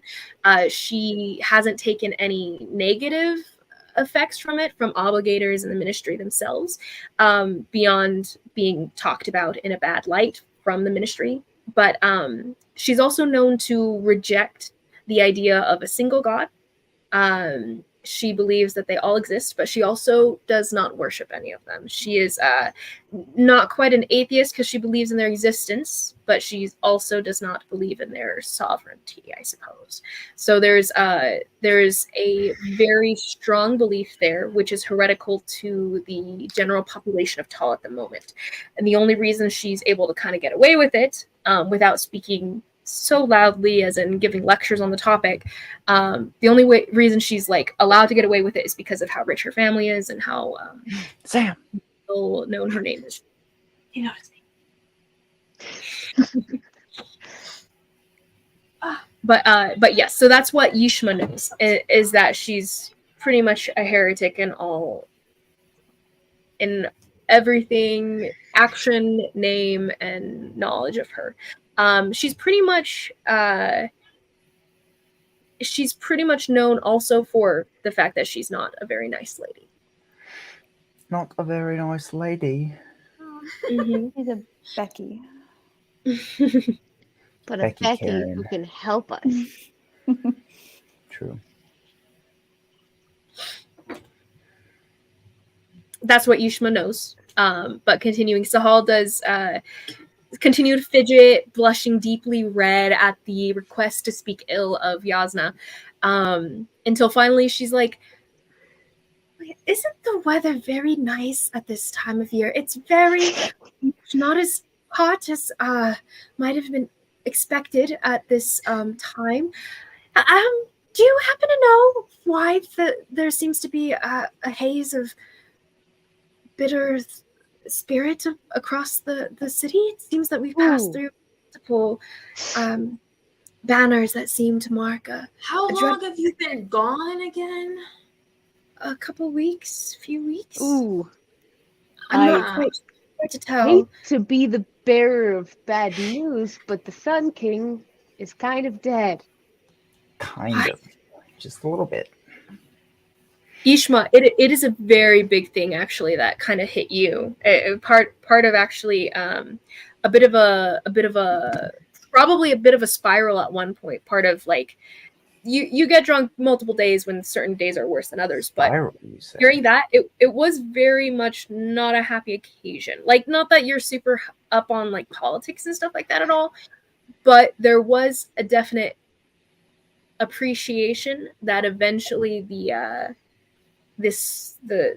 control and power that the Taloran ministry had, even though you're relatively a part of it, would be cut down to size by the time the kid was able to ascend to his proper place in the monarchy. Mm-hmm. And hearing that basically destroyed any hope of the church losing a bit of its strong arm over the rest of the country. Yeah. Okay. But so Sahal's kind of like admits to a bit of this herself, and she's like, that's truly awful. I thought that it would have been, that changes so much within the country. But she mutters a bit on her own, and then, well, that is some news, it seems. It is good to know. Thank you for informing me. That is very unfortunate. My prayers will go up for the young king's soul.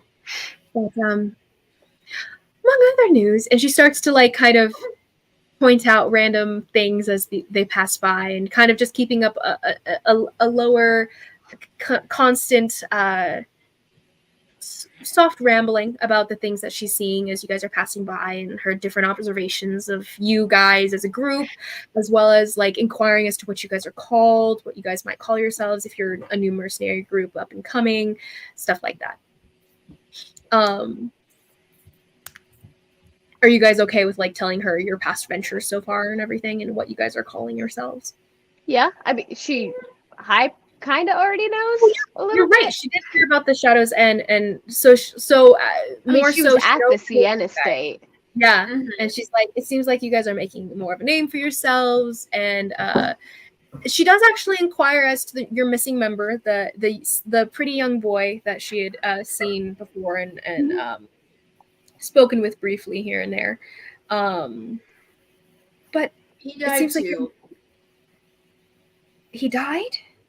Yeah, he actually he was made an assassination plot on the king and got killed in the process. No, I'm Stop just kidding. telling I'm people just things kidding. like that. You can't he mess just- with people because they think you're serious because your face says you're serious. She's joking, but her face says she's serious. It Not a was good joke. Literally It's too pale soon. dramatically in that moment, and then like the flush that came to her face, sorry. I like being embarrassed by being so gullible. joke in the face of trauma. Anyway, no, he was killed by a fluke attack at the That is Golden quite so thing. terrible. I my deepest condolences for you and your friend. That is truly awful. I am so sorry. Thanks. And there's even like tears in her eyes, like strong empathy, like being given at once, and like one little random stray tear kind of like falls, and she kind of wipes at it. And she's like, "I really am sorry. That is truly awful." And she kind of goes quiet. Yeah, it's bad. Anyway, what Jared, we're Nathan, here. Jared said to Aw. you. Isabel's gypped. I'm gypped. Yeah. We're all gypped. Tell Jared I send this. Jared. Liz said.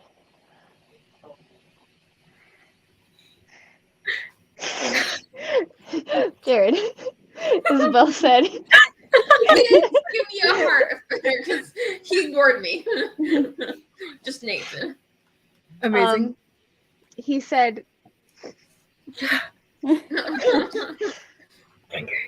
But yeah, so she grows kind of quiet, but eventually she kind of regathers her spirits and continues randomly commenting on the different things, and she compliments your hair and all. She thinks it's quite beautiful, and she wonders how you keep it as controlled as you do, in the irony being that it's not very controlled at all.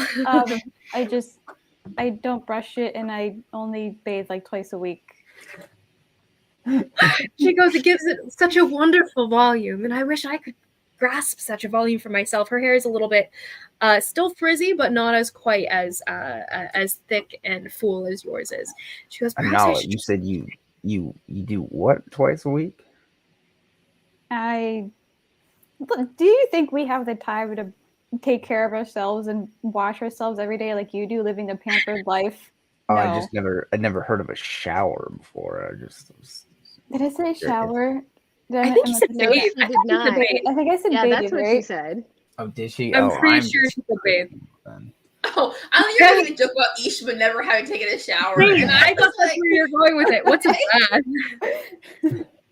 What's I was like, soap? I feel like Kanari would have instantly smelled you from like half a mile away and been like, oh, if that was the case. But that makes sense. Okay. To be fair, his armor probably hasn't been clean and probably smells as equally rank as that might imply. Fair enough. Yum. True. So as you Are guys we are at the golden making whatever? your way, yeah, you guys arrive eventually later into the day. It's coming on evening as you guys finally do So this is arrive. okay. Sorry, correct me. So The this is city. where Side you. note, guys, you guys are traveling way slow now. You guys will need So to buy some more horses. Yeah. this is where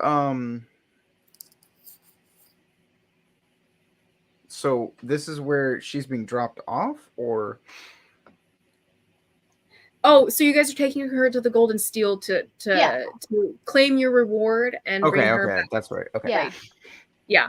So you guys make it back there. You guys enter. Upon entering, actually, the it's not as empty as you guys had actually left it. At this point, you guys see you guys step through the initial archway through the doorway, and there's a bit of a bumping as you see like 4 different big burly men coming out and with their different mercenary garb. It seems like more gold and steel have arrived back in the city since you guys left.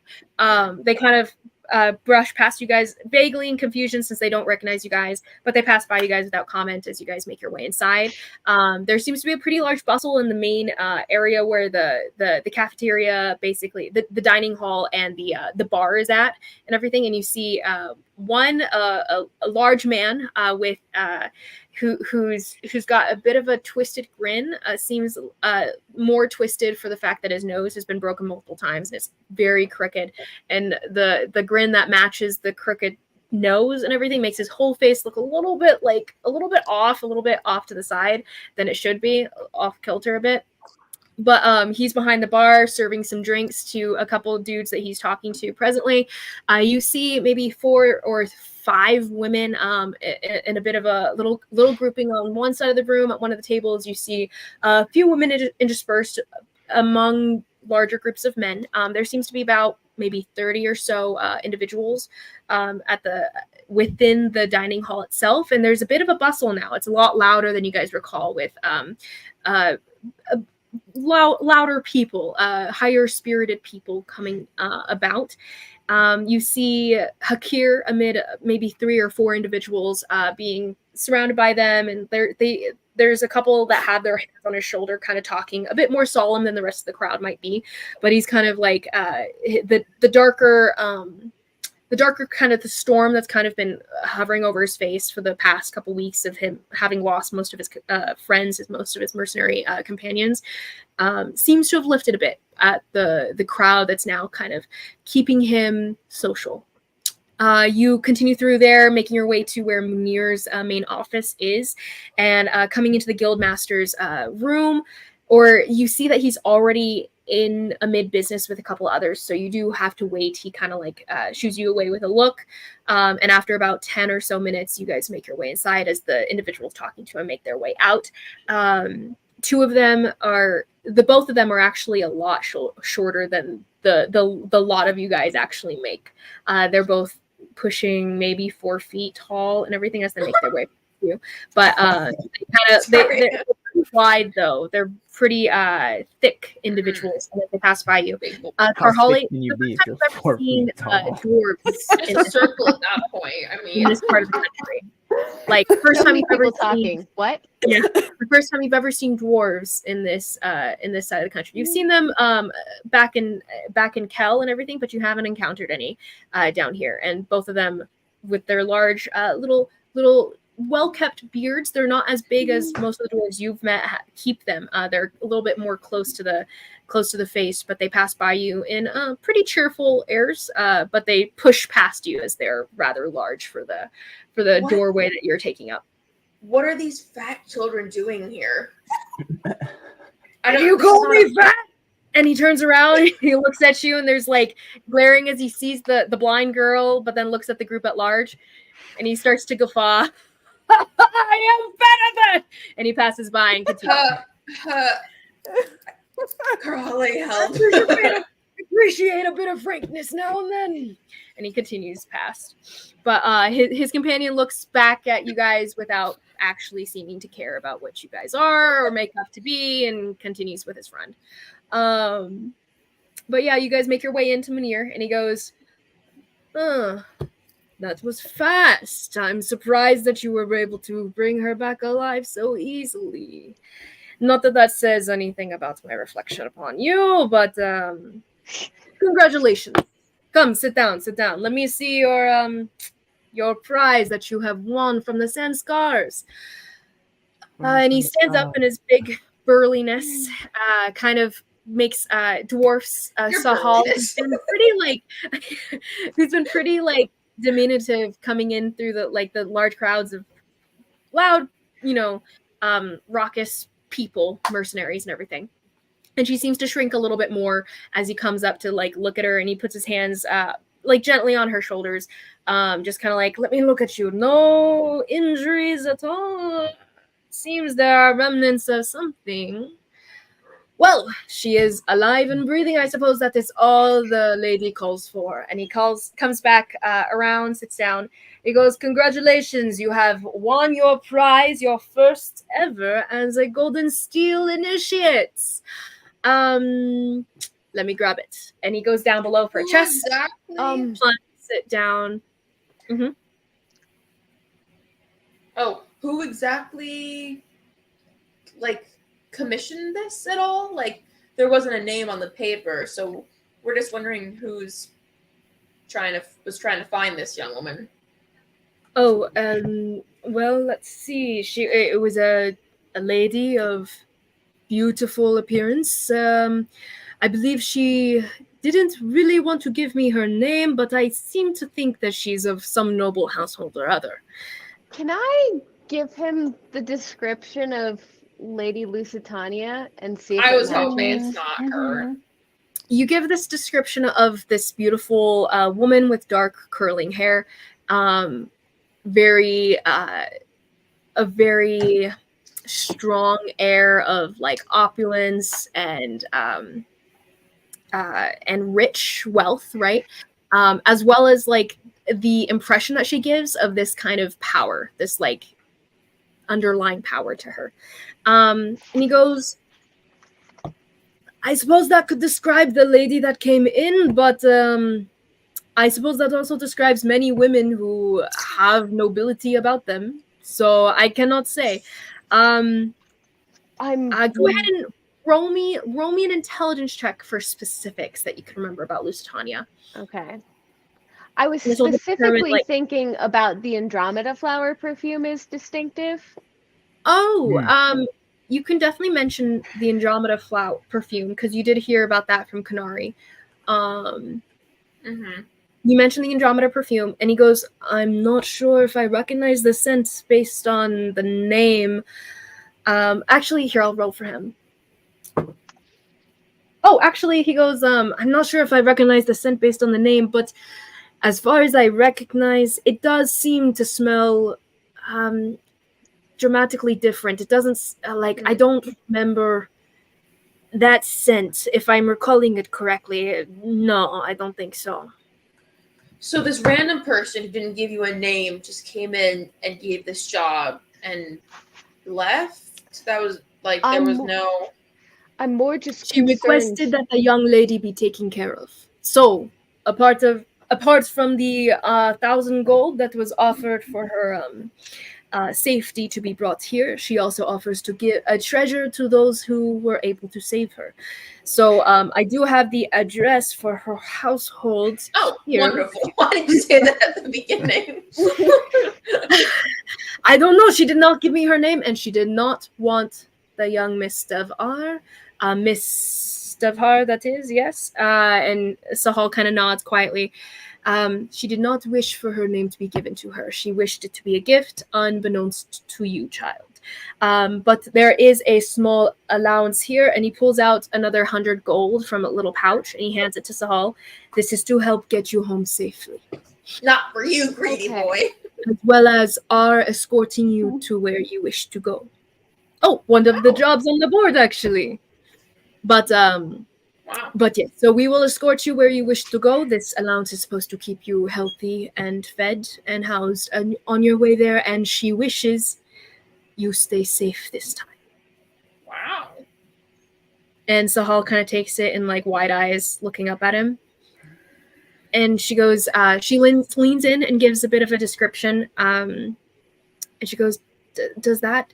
And it's very similar to Lusitania, actually, the look of the description that she's giving, except she describes this woman to be rather conceited, as well as like always looking down her nose at you and makes you feel small, even though she's probably not as tall as you are, but she seems taller somehow. A lot of more like intuitive kind of descriptions rather than specifics on like what she looks like and everything. And he goes, yes, that describes her entirely. And she goes, and she kind of starts to, she gets really quiet and she starts to tear up, but she doesn't say anything. Aww. And then, I'm guessing like the description to my knowledge matches Yasna, whom I have met and talked to. Yeah, vaguely. Like you did meet her and talk to her briefly, and it does seem to be reminiscent. Yes, she also had the dark, beautiful look of Lusitania as well. They could be described in a similar taste, that they fall into the same range of look. Whereas Yasna seemed to not care to try to descend to anyone's level in speaking with them and everything. She kind of left her, she allows herself to kind of float above everyone else in her own stature and pride. But Lusitania tends to try to appeal to everyone's sense of happiness, and like she tries to make herself liked. Lusitania does, whereas Yasna does not. But so as this transpires, and you guys are given 1,000 gold to split as you will, as well as the directions to where you are supposed to pick up a treasure of your choosing for the reward. You may do so when you wish, or take a rest, as you guys are all pretty exhausted, dragging your feet a bit. Sahal herself is given a room by Munir. The construction on the room that's been destroyed by Nemo's demise earlier is presently still in construction, and it seems like the rest of the hall is pretty much filled to the brim. But Munir has set aside a single room for Sahal, and he tells you guys that you guys will also be able to share an additional room that's probably on the lower end of being livable, but you'll have to deal with it for the time being.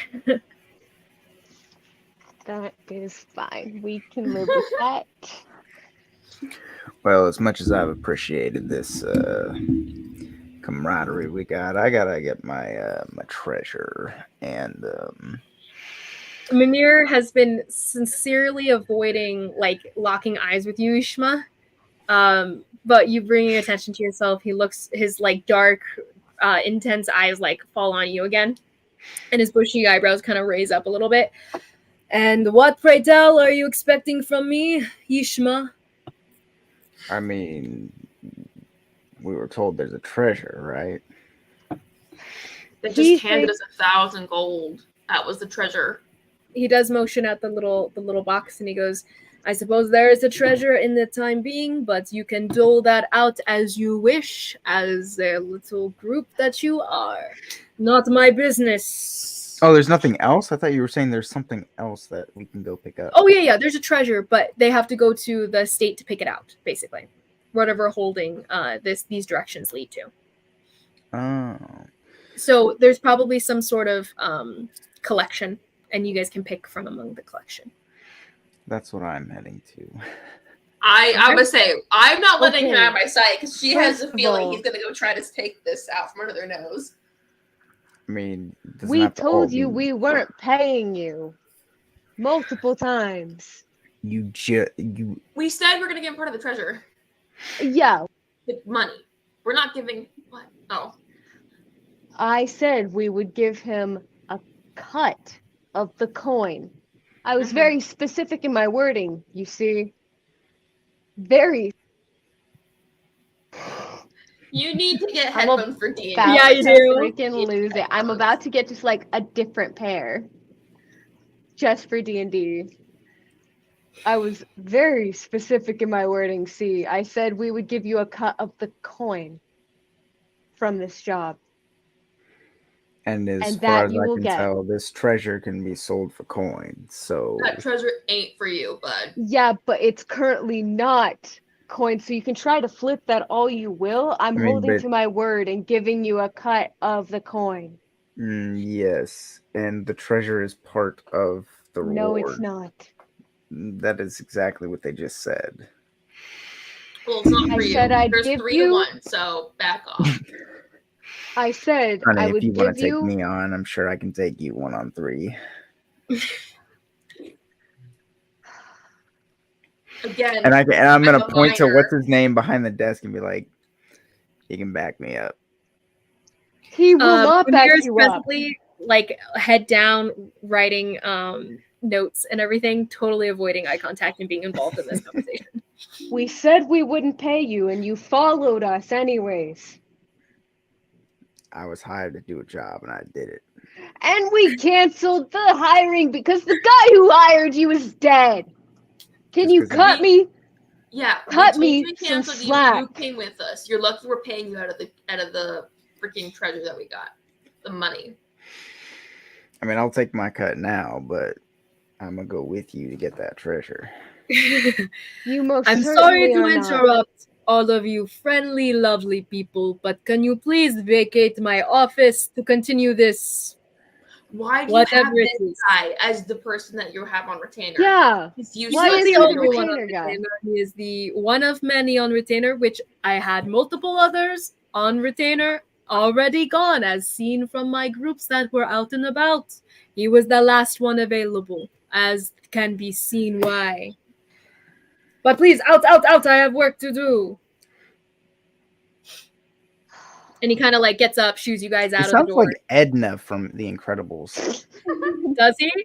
That's how I The accent imagine him. changes every time I do him. Edna mode. Fun Mode. nonetheless. I guess that's not. Yeah, it's probably true though. And yes. Edna. Out, out, out, out, out! Slams the door.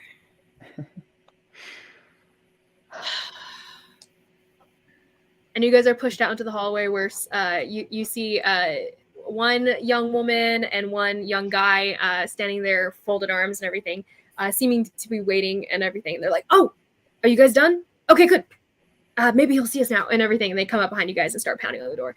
Like, "Shut up! Go away! No time for you right now." And they're like, No caps. and the girl turns around, looking at you. She's got this like bright golden hair, kind of pulled back in a little tight bun. She goes, "Did he seem angry? Not in a great mood right now?" Yeah, that'd be his fault. And point at Ishma. And Yishma, you don't recognize these two. They seem green in comparison to most of the mercenaries here. They look at you with a little bit of confusion, and they're like, "Okay, well, wait." And everything. They kind of just sit back, tapping their foot, waiting. Generally, maybe he'll cool down before we go in. Wait 15 more minutes. And they both nod to each other and everything.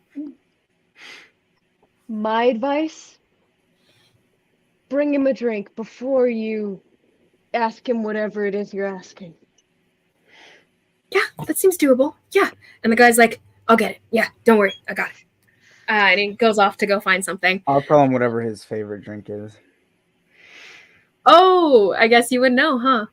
Yeah. So you tell him a parting comment and everything, and you tell him to tell Kirk that to get him his favorite thing. And the guy turns around and goes, flashes a thumbs up and gratitude, and runs back to the bar. Your audio is messed up again. Maybe if we just ignore it, it'll go away. It won't. It has. It's been going. It has Up and down, right? before. No, you have to turn off your stuff and then turn it back on. Usually, if you mute yourself, it'll go away. Is it good now? Dang it, we jinxed it. It's okay. You guys Oh, continue. good. What do you guys We're all do? good. Hey, That did fix Oh. it. What do I need to do to make you leave us alone? Because if I'm being perfectly honest, you are reaching dangerously near to the end of my fuse. And I don't think you want to be around when it gets to the end of it. We've been shouting all these days. We both know that you don't want to come to heads with me. Just give me my money and I'll be out of your way. It's what I'm trying to do, but you're insisting on coming with us for this thing. Just give me my money. Okay, I'll hold my I will hand out. give you. We took the address. You don't have the address, by the way, so you don't really know Yeah. where you're going. By the way, just so you know. So Not me, yeah, bro. just as a side Not note, we have the address, and let's say Anala took it. Sure. Sure. Give you your money. I don't know how He much definitely it knows is. it's better than anyone else. 1,000 divided by 4. Yeah, we'll give him. 250? 250. 250. I'm putting my 250 in my party in my fund because I don't know what happens to the party fund, but I wanted to split the party fund up between us equally, but the group wanted to keep a party fund. well, we can start splitting it up now. Nima That's didn't fine. want a party fund. Okay, yes. So from now on, let's just say we keep our individual money. Okay. Yishma will peace out, giving greeting or saluting you all and your scowls and whatever as he Kanari, leaves you all. Anala should follow him, and then Kerhali and I can go to the one lady's place. No, I don't want her to miss out on that. Okay, well, I just don't want Ishma to. In a meta comment, Ishma could hang around, being like, "Oh, they probably might collect some more money somehow, and he could get a bit of a piece of pie later on. If everything." Nah, it's fine. Are you sure? Yeah. Okay. Then He's as overstayed his welcome as is. Do I trust you? Ishma, where do you go? Just back to my little house. To drink away all of the money that he just earned. Yeah, burn through 250 that quick. You do owe 150 to your ex-wife, actually. You want child support alimony? Yep. I'll buy something for my kids too, I guess. You Something have small. children? Kids? Yeah. Kids, plural? How many? He's middle-aged. We went over this. Yeah, how I knew many he was kids does Ishma have? middle-aged, but I thought you said like 2, right? I had initially mentioned he at least has a daughter, but I hadn't specified. I left it up to you to specify if you wanted to. Oh, okay. But at least a little girl. But Dang. so on your way home and everything so you have a little girl and I'd assume a little boy. And this actually 2 little girls. I feel like that fits for this guy. Just 2 little girls. You should buy them some therapy sessions. What do you have on the little Buy what? Would you side say? stalls? I said you should buy them some therapy sessions for their daddy issues. I'm sure that they have. Yeah, I'm sure they do. They're both under the age of 10 presently, but you make your way home. But you're way back to your ex-wife's part of town, which is in the nicer side of town, Maria sideboard. And on your way there, what do you pick up for the kids? Oh, I don't know. Whatever they like. I don't know my kids. You decide. Yishma, what are your kids like? I don't know what Yishma's kids like. Would Yishma even know what his kids like? I was going to say, I don't think Probably not. Yishma even knows. Yishma really loves his kids. He does. What did he pick up? I don't know. I think you just get to decide what they would like, and it is canon that they whatever it is that you say they will like. Mm-hmm.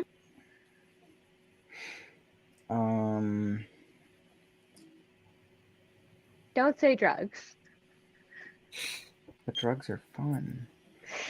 I don't even know what contemporary toys are like.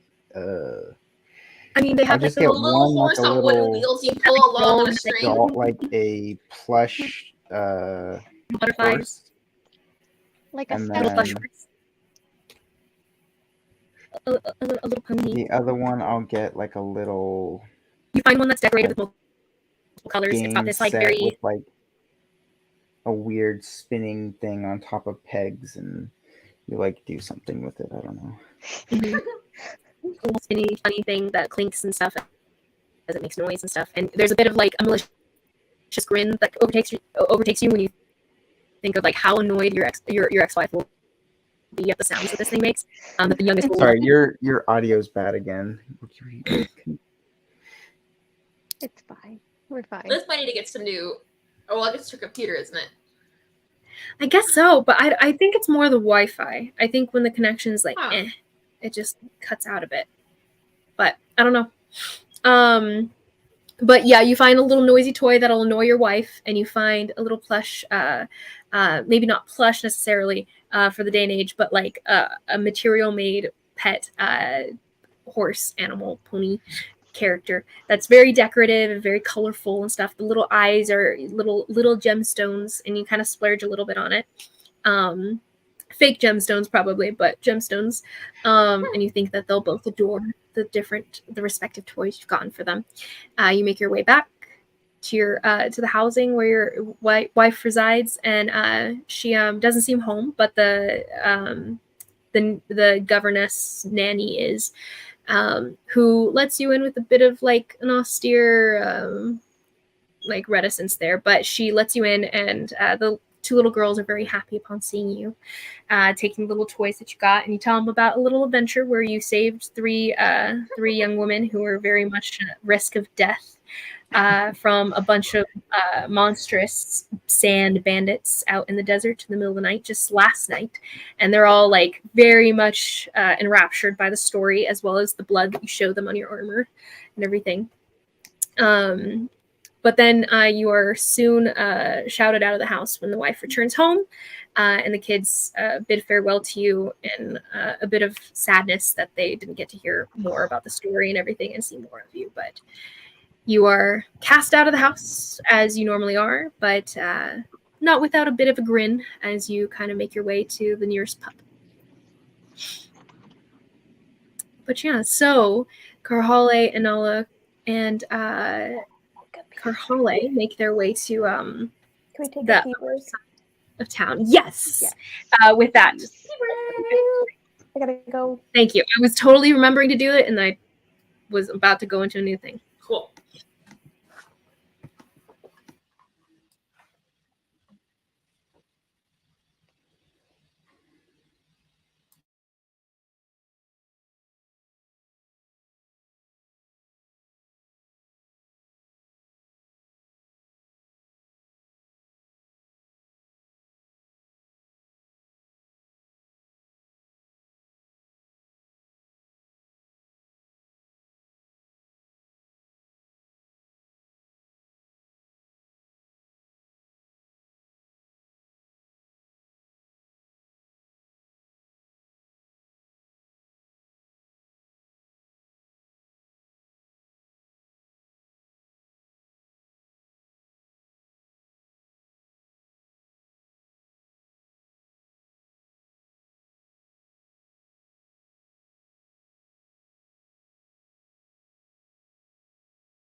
Hello, Miss Rachel.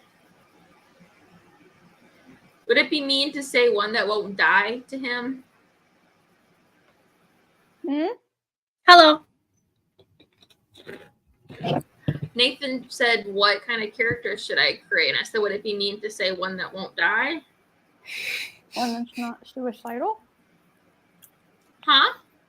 Is it one that's not suicidal, maybe?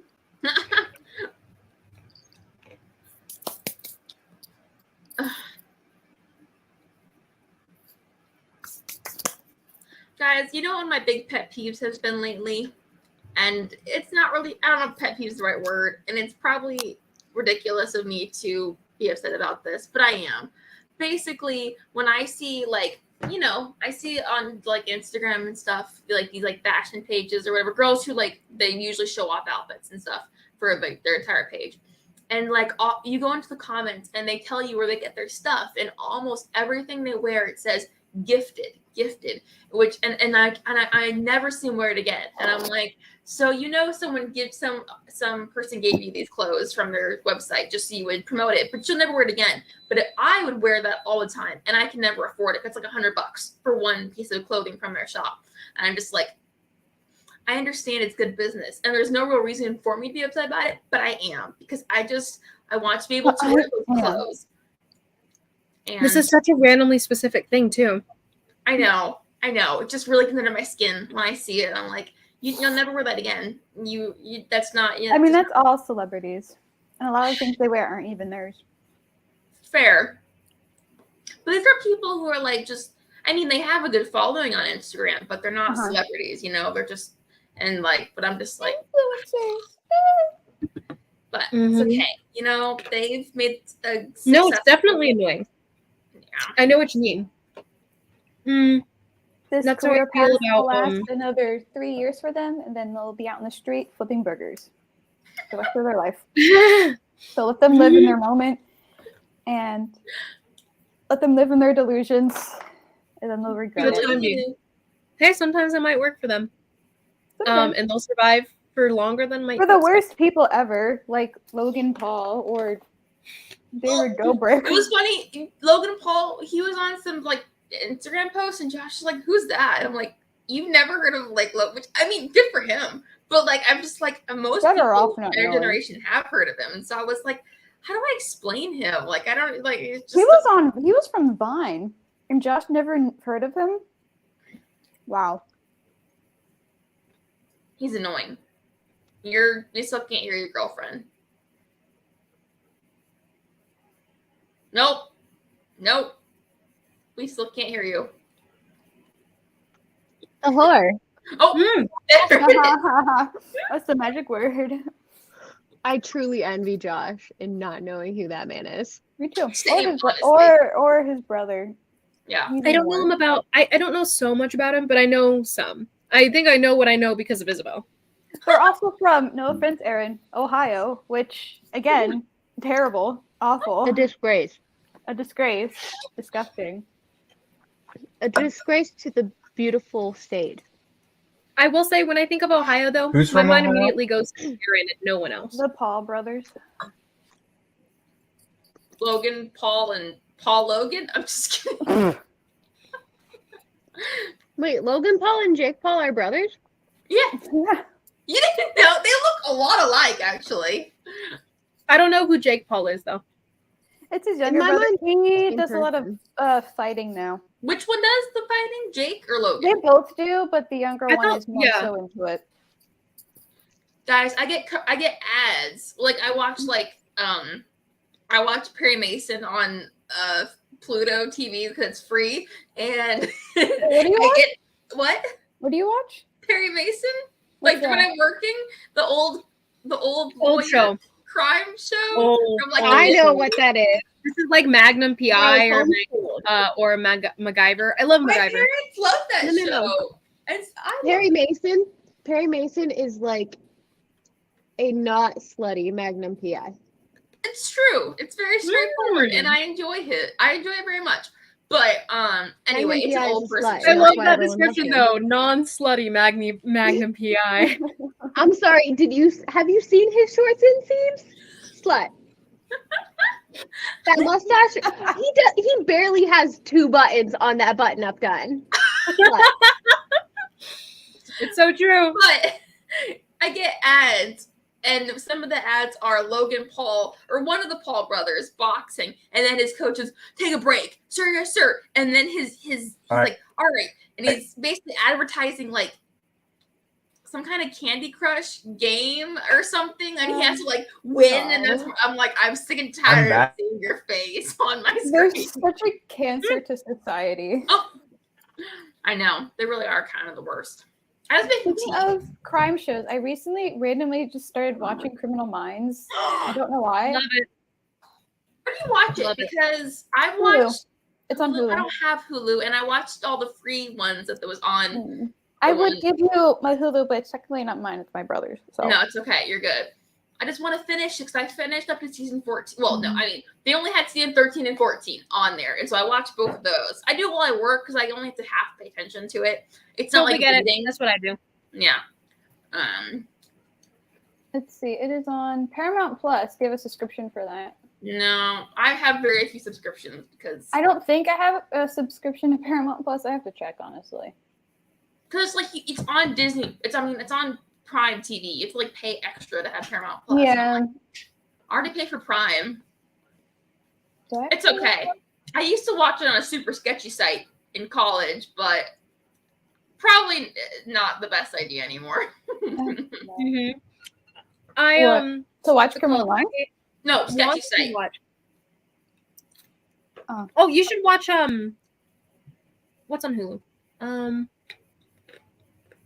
Wait, you have Prime, Normal right? People. Just Me? I kidding. have Don't Prime. watch. Do not watch Normal People. You should rewatch Jenny Psych. Moore You should said. watch Psych again. I just rewatched it and I really loved What? it. Psych. You should rewatch Psych again. I haven't watched Psych in a long time. We can't hear you. You're muted. muted, honey. Hmm. Nope. These headphones, man. These headphones hate you. Sweetie, there you go. You should learn sign language. It's funny that Nathan can't get back in now since his character left, but That is funny. We can hear you now, Aaron. it's fine. I'm fine. I'm admitting defeat. Okay. The machines won. The machines always win. we do. There's this show on Hulu. It's a I think it was a BBC show. It was like one of those really brief shows. It's only one season. It's based off a book. It is so Why? depressing. What is Mhm. it? I've watched it like Sounds 6 European. times because it's so good. It's called What is it? Normal. It's called Normal People. Oh, Interesting. I don't think any of you would like it. There's also a lot of child making in it. But it is so good. It is so sad. And it puts me in such a depressive state every time I finish the show. But I've rewatched it like 6 times because it's just it's so good. It's why so did I hear good. child making and like think of like I'm like making children? Okay, I'm thinking like I don't know why, but I wasn't thinking.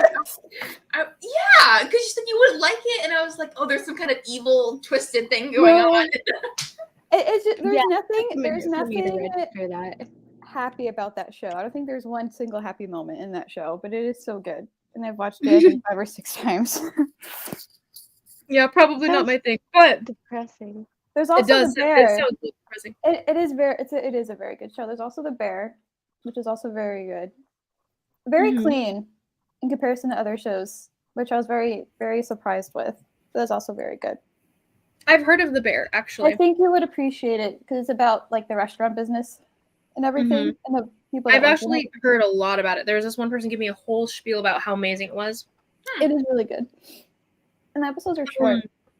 There's actually a short show, like a 1-season version show of Mr. Norrell in in Jonathan Strange. Like there's a show for it, but it's not on I Prime. can see that somewhere. Really? Mm-hmm. Mm-hmm. It's on BBC's like personal airing thing. You can't watch it here in the U.S. I think you can't watch stuff on Dies there. I've tried in the slowly. past. Mm-hmm. See, But I saw it I there, have and a I saw the personal depiction of vendetta Norrell, and I was like, "That's actually really good." I'm sure you I can have a rent it personal probably on vendetta Amazon. against BBC. I It's might rent it unavailable on actually. Amazon so I can watch Oh. it. My hair looks Um, Oh, you can't even rent it. Oh, that's sad. You can't rent it. Oh, you can't But, rent it? Yeah, it's unfortunate. That is lame. Mm-hmm. Why does my Corinne is hair actually so- in the UK right now. I told her to bring me back tea. Ooh, Real I British actually tea. have in my tea cabinet, I have a Brit approved brand of tea. Brit approved. Mm. Yes, my cousin Charmaine, she recommended it to me. What a Brit name. She is British. I know. Charmaine is just an old, great, name in their history and stuff, you know? Yeah, she's fantastic. Love her. And yeah, It's I like being asked her. named Washington, you know? Yeah. It's literally what it is. That was my reaction, because it's like being named Washington.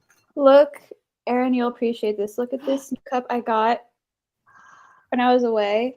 And look, I there's this love thing it. in it. So if you put ice in it, the ice doesn't come up Ah! and block the drink. And it keeps it extra cold. It's amazing. I can't wait to use it. I do love That is that. cool. 'Cause Cute. I hate ice That's coming cute. and hitting me in the face, except I don't get ice in my drinks. That's I it's something that I specifically genuinely ask for no ice in my drinks wherever I very, go now. very annoys me. Be proud of me. Right? I now have the bravery to do that. I ask for no ice in my drink every single time. Yay. Mhm. You should. I've always hated it, feel but like- I've only recently started Oh, asking for Isabel. it So I was consistently. showing them. Oh, I love that so much. And it has a thing to stop ice from. It does other stuff, but that's one of the main purposes that's of it. super cool. I know. I I love love it. that so much. Did I need it? No. Did You I did want it. it? Yes. Completely Ah. frozen. Oh, sad. Anyway, guys, I'm looking like a grandma in this vest today, but it's No, And I love it. love it. I'm a grandma. I'm a cute grandma. Also, are. look at this super cool ring that I got at this little market. I don't know if you can see it, but it's Ooh, like it's a nautilus. seashell. Yeah, it looks like a Mhm. nautilus, which I thought was super cool. I had a huge obsession with them in 4th grade, and You know, Oh, this doesn't everyone go through a nautilus obsession in the Fibonacci sequence conspiracy theories? Sure. Wait, what? maybe not everyone. Oh, this is Not a ring everyone. All right. market list. All right. Oh, that's so Trying to make you cool. feel better. You. I said didn't everyone have a nautilus / Fibonacci sequence phase where they were obsessed with the Fibonacci sequence conspiracy theories? No, Nope. just me. Just you. I got All right. you. Friend. I got you. Did everyone not have a phase of reading the dictionary when they were children and just Yes, actually that I enjoying it? And Thank you. Yeah. I did. Exactly. Thank you. Is it a homeschool thing? It probably is. Quite possibly. I read the encyclopedia. I don't know of Entirely. anyone. I read who- encyclopedia too. It was honestly very fascinating. It I was. didn't read an encyclopedia. I just read the dictionary. Was it a last resort because you weren't allowed to read anything Well, else no, besides the that's- Bible? That's where I learned about black holes. That's is the best homeschool joke I've heard ever. That is a genuine question. Honestly, that it I'm was purely asking. because I just wanted to feel smart, I guess. So I read the encyclopedia and the dictionary. Same. And anytime I came across words I didn't know in books, That too. read that word, and I would end up reading a whole bunch of other words too. So okay, so I will say that I think one of the things that attributes to how to my knowledge of words or vocabulary and everything is purely because when I would read books, I would take the time to go and look them up because Yeah, It just I bothers didn't me just not to skim understand the over. yeah. And a lot of people I think asked just Jared think about words that. go on and never learn what they mean and everything. And I think that's why did you guys know that newspapers are written to a 10-year-old's reading level? Really? Newspapers. It's wild. Most newspapers. That isn't to say all of them. Oh, Some wow. of them write to a higher reading level, which is purely those ones that are directed toward a higher academic group of people kind of thing, higher educated people. So New York Times is one of the main ones that writes to a higher reading level, but almost 90% of papers write to elementary school kind of thing. Huh. It's crazy. Oh, you're back. He lives. Wow. Wow. But yeah, people we just maybe don't not. understand the English language anymore, guys. There's so much there. Like so I've freaking had a much. conversation with Jared about that because The boy who lived in. anytime he uses a word incorrectly, I'm like, that's not what that word means. I'm like, so you just heard this word and like guessed what it meant via context and never actually looked it up? Mhm. Or like Granted, he I just do it all don't- the time too. or he doesn't but, like- understand a word and then Mhm. he just skims over it and just like lives not Mhm. knowing what it means. Yeah. And I don't live like like that. it's just so sad Not that for we don't me. know our language anymore. Because like reading this Pride and Prejudice stuff, or like anything from the 1800s, anything written back then, everyone knows their language so well. Like all those writers, and then the people who are reading them and enjoying these writers and everything know their language so well. And nowadays, none of us do, and it's so That's- sad to me. Because they didn't have the internet Yep. or TV. Ironically, Or something that was anything meant to fun. educate, widely educate everyone, has only brought down the level of education. Well, I was about to say, it was because only so many people could read. If you were rich and could afford to read, you were taught There's well. also that. So, Good point. And now everybody's Maybe poor, so it now makes sense. we have a wider range of generally educated people, but no longer the peaks of education that we've been able to hit. I mean, having a bachelor's doesn't even mean anything anymore. It's yeah, but true. you still can't get a job. So, anyway. I mean, I you love these can. discussions. You can. It's just harder. Well, right. Not but- the one you want and not one in your field. Exactly. Not one in your field. Unless you Mhm. don't know what you're doing, like me. But I digress. Let's start playing. I don't want to get Yes, into let's that. go, guys. Serious I love contemplation time. these discussions. Mhm. time. What did I miss? Oh, Literally yeah. nothing. Just our Just- conversation. Yeah, just us talking. We started off with the Logan or the Paul brothers. I don't even know Yeah, how we what got was there. that about the Paul brothers? Oh, We Josh started didn't. with the Paul brothers, Josh didn't and know we who they got were. to education. How did Josh not know who they That's were? what I said. He's better There's off I don't though. no really know way. much myself. I only know what I know from Isabel. There's absolute. Well, Liz, I understand that about you, but Well, it's That's- just the fact that he's been around since I've for a decade now. I'm Probably pretty even sure more. I'm older than he is. I'm pretty sure we're all older than he is. Wait, how old is well, Josh? Logan Paul, no. No, she means Josh. Josh is 24. Oh no, I'm young. I think I'm the youngest. Aaron's the youngest. Oh wow. And then the Paul brothers, I don't I'm know why I know this. 23. I don't even like them, but the youngest is your age, Liz- Nathan, and then the oldest one is a year older than me. I don't You're know why I a know month that. older than him. Yeah, That is weird that you know that. I don't know why, because I do not like them. That is really funny. Yeah, any How old is Taylor information Swift? I've That's got. totally Taylor random. Swift. Hold on. 32. Dang it.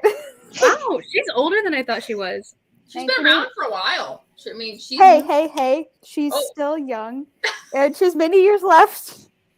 nobody She's does only it. She'll like be they like- say. She'll be like Dolly Parton. She'll be making money when she's in her 70s. I Or just she'll hope be she doesn't making get all like the music fake- when she's in her 70s. Anyway, I'm gonna keep this myself. Just without the big boobs. Guys, jumping between subjects again. Elizabeth Barrett Browning met her the love of her life at 39 years old. 30 freaking 9 years old. Like I have so much time she left. met him and he was 6 years younger than There's she still was. And he was like, hope. I'm in love with you. It was super And cute. Liz And she is was like, "That's funny, that's same. cute. You're adorable. Go away. I'm too old for you, honey. And then he was like, no. Anyway. We all know that Mary Shelley lost her virginity on her mother's grave, right? Is that something Oh, we Wait, all know? what? Huh? Mary Shelley Common lost knowledge. her virginity on her mother's grave. Who is that? She wrote Frankenstein. Frankenstein. Oh. All my okay. mind went to was Shelley the poet. And I was like, I'm pretty sure. I thought that was a man. No, and she gave That's her Percy lover Shelley. a dead bat in an envelope for some reason. That is actually Oh. really cool. That would explain Mary a lot. Shelley. Just a little bit. That is so crazy. I love her so much. You don't know what you started in getting me talking about Mary Shelley. Or Thank- do I? Thank God therapy wasn't a thing back then, because if it was, she probably would have gone. We never would have gotten Frankenstein. Okay, just the mother of modern sci-fi. Hey, I guess we could say that about every single artist and writer that's like one of the greats and stuff to an extent. Van Gogh. Well, Yeah. They're all insane. Edgar They Allan all, Poe. if therapy Edgar Allan existed back Poe. then, we wouldn't have had all the great things that we have now. And that's why we don't have any modern great artists like that, because therapy They all exists. no, they all False. turn a Or they serial just Now, killer. even now with before therapy they're and everything, 25. people are like, I feel like at the worst that they've ever been. Suicide Speaking of and all serial that way. killers, I was listening to my serial podcast today, and I listened to this one, and it was absolutely disgusting and awful, and I almost turned it off, but I kept listening, and I went to part 2 because I had to find out what happened, and it was the worst. What I was feel it? like that's such a description of American, It like, was about so they assassination called now. him the toy box killer. It was him and his girlfriend. Very mentally disturbing. I mean, absolutely horrible. I don't even know if I should say the thing that they did, but We didn't have Maybe this not. like We like didn't have this to get like through. Saw level, probably worse to their victims, and they probably murdered. I think maybe around 40 or so women over the years before they got caught. I think Which I know one? what you were talking about, actually. Because it was specifically women, I right? thought it was women. Sorry. So it was Because of the a easiest to husband attack. and his That's the purest girlfriend. thing. They don't fight and back they as hard. Well, whatever. Well, I they're think also more less, men like- should be murdered. What? That's not what I'm advocating for. No one to be murdered. How about that one? I want Gender equality. I want more men murdered. You actually Women sound like some Go out people there and don't. murder everyone that And it's ruins your when life. men would go off to war and die. Okay. Let's bring back war. Equality. Who Equality. This is Who won it. for World War Women III? are murdered and serial killers and by serial killers and random people and stuff, and then men can be murdered in war between each other. But it was, oh my goodness, it was just so bad. It was so disgusting. I almost had to turn it off, but I had to keep listening because I had to find out what happened. I know what you mean. I do. It was so like I'm talking like Saw level stuff. Probably worse. Mhm. No, it was so bad. That's how I feel about like reading anything that details like Holocaust stuff or like the experiments in the Japanese, from the Japanese to on the Chinese stuff, and all the things. When we were Asylums. in Indianapolis for Gen Con, there was one of the places we walked by when we were walking into the thing. There was this giant like painting on the side of the building. Like it was meant to be there, you know, because some cities have like murals and stuff. Mhm. Anyway, it was for this lady. I don't remember her name, but like it was like a memorial to her. She was in a Nazi concentration camp. She was a twin, actually, and you know that twins got experimented on Yeah. a lot because of like the whatever. Yeah. But and she Weirdos. made it out, and she lived like to be pretty old and stuff. And I was just like, wow, that's pretty impressive. Like Yeah. anyway, it was just really interesting. Be like, huh, wow, okay. Because always like it's always so sad hearing like reading stories about like survivors and stuff like that, but they Mhm. all mostly died young because of like the stuff that they suffered. Like once you suffer all that kind of crap for such a long period of time, like your body doesn't really recover so well. Yeah. Did you ever And go to which is just the museum? Mm-hmm. Yeah, we It's did when sad. we were in. Did oh yeah, I we went with did. That is, you, I don't want right? to say that's my favorite, Yeah. but or that I enjoyed the most because that just sounds weird. But It's a good- I don't know what's the right word. It was the most moving part of it. Maybe that's the right The word. I'm looking experience. for. I honestly don't know why I didn't expect it to be as graphic as it was, but I really didn't. Like going into it, I was surprised about how like Mhm. like a lot of that imprinted on my mind.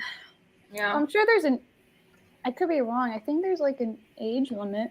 I Well, think. there's also the really graphic stuff. They have like things in front of you. You have to look down into it. Oh, so the that's kids true. can't see it. The Yeah, really because graphic it's stuff, like you can- footage, right? Yeah. Oh, I There's forgot. like a I wall remember in that. front of it. It And you have is. to look down on the screen. Yeah. Mhm. So kids can't just walk up, be like, oh, yeah, that'd be Mhm. terrible for them. This Wow, is what an mega array of depressing. conversations we've Yeah, yeah, had in the let's past see, 5 okay. minutes. So back in this time, Away from real life atrocities to D&D atrocities. Let's go. things that we can be happy about because we can do something about them. Let's go commit our fake war crimes. So you need to Okay, predict- so you guys make your way through Upper Town, and all leading the way because she knows the general city pretty well. And Are we so doing you guys, I thought you were. Where? to Are you guys whoever's going- house this is to get whatever. Are you guys the thing following is? the address, or are you guys not? What I what thought we time of were. day is it? Oh, It's later. It's coming on evening, so it's probably about 5, 4 going on 5. It's not too late. Okay. Okay, Mhm. yeah, Not let's too go. bad. You guys are tired though, since you guys stayed up all night. That's fine. So there's that. We'll live. And you guys are back at full health for the most part, I think, because of Ishma. A nice tail end. You're welcome. He gave me a total of 4 hit points. He gave you 20. 3. Yeah, but No, that was she was after already I'd using rolled it. my hit dice, Oh. and I only needed 4 to be up to full. Nice. So as you guys make your way, you guys are heading over, right? That's what you guys came to the Yes. conclusion of? Okay. So and all leading the way, following the directions on the little piece of paper, you guys make your way through the city. It takes you a lot longer going to the upper city reaches than it would normally, because you guys don't have horses anymore. Do you guys actually want to pay for a hack to get you guys up to the top faster than it would normally? Why not? Yeah. You just Yeah, got paid, guys- so you might as well. Exactly. So you guys pay deal. a gold between the 3 of you to get your to get a ride in a carriage up to the upper city, and passing through the upper city walls. You guys aren't charged a toll, and you guys move on within the city. Anal leading you guys along, and the carriage master taking you as well. But you guys get to the building. It's very tall. It's more it's got this more of a stately feel to it, a bit less of a home, and more of a something that would fit in the Scriven ward. It feels like more of an educational building somehow. As you guys enter, it's got this kind of wide open entrance. It seems that they have some sort of like lectures here. It seems some sort of like place of learning. And as you guys enter, going into the front desk, it's kind of confusing as to why this is the place that you're supposed to be showing up at.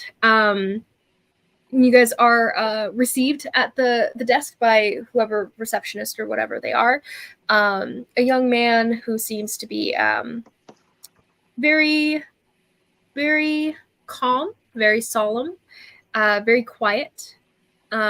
He's got small, like little lenses, little glasses on his nose, and he's presently going through a very large book, and he flips one page, turns it. It's a lot taller than his chair lifts on the desk, so it's coming up to like the bottom of his chin a bit. He probably needs a different chair, but he sees you guys as you guys come in, and he flips another page and looks back down.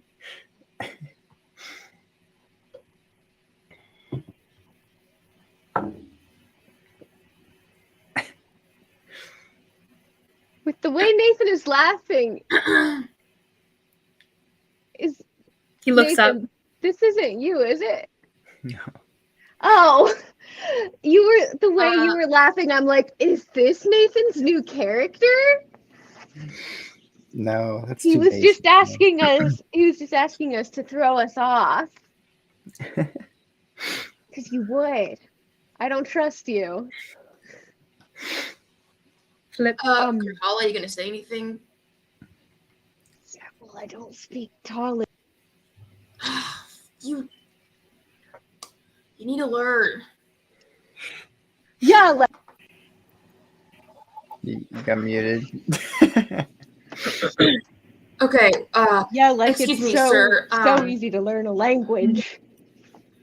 Sir, we Yes. have this piece of paper. This piece of paper here that we completed a job for someone here, and we're supposed to have some kind of treasure we can. Oh, hand it to him. He takes it, takes a moment to read it, glances up at the 3 of you, glances back down. Sahal, actually, 4 of you. Sahal tagged along when she heard that you guys were going to go to follow the trail of this address and everything. She decided to accompany you guys, as long as you guys didn't like argue with her about it. Yeah. Stay Okay. here. He's along with you guys, and the eyes kind of like traverse over the three of you, and then it lands on her, and she goes, and he goes, Miss Davar, welcome back, and she goes, it's nice to be back, and he nods and he goes, points very quiet, very like non-communicative, no emotions really going across his face, really motions down the hall, and he goes, 3 doors down, 3 to the left, and he looks back down at his book. Remind me, next time we throw a party, we gotta invite that guy. You hear another flip of a page as you guys walk away. And Sahal starts to take the lead as you guys are walking down this corridor. There seem to be a lot of different levels of student coming to and fro from each room. As you guys are passing by different rooms, it seems to be some sort of lecture hall of sorts. So each room has this podium of sorts at the front, where a speaker is supposed to address a group of students sitting on what look to be pews in a sense, little bars, little long stools, benches and stuff within each room. Nothing super like the place is well done and seems to be set up well and elegantly, but it's not opulent or anything either. So it doesn't quite fit the general air of wealth that this entire upper part of the city, upper area, ward generally gives off, but it's still a nice place of seeming high-end learning. As you guys continue through, Sahal looks kind of over her shoulder at you guys, and she goes, yeah, this is a little awkward. Maybe I should stand behind someone. And she kind of like not comes back welcome here. that room right there. Well, I'm not really sure right now. I guess we'll find out. Yes, it's that door. You can just knock gently. She doesn't like when people knock very loudly. I'll knock very quietly. Very soft, and you can hear it kind of echo into the room behind. After a couple moments, there is. Dang.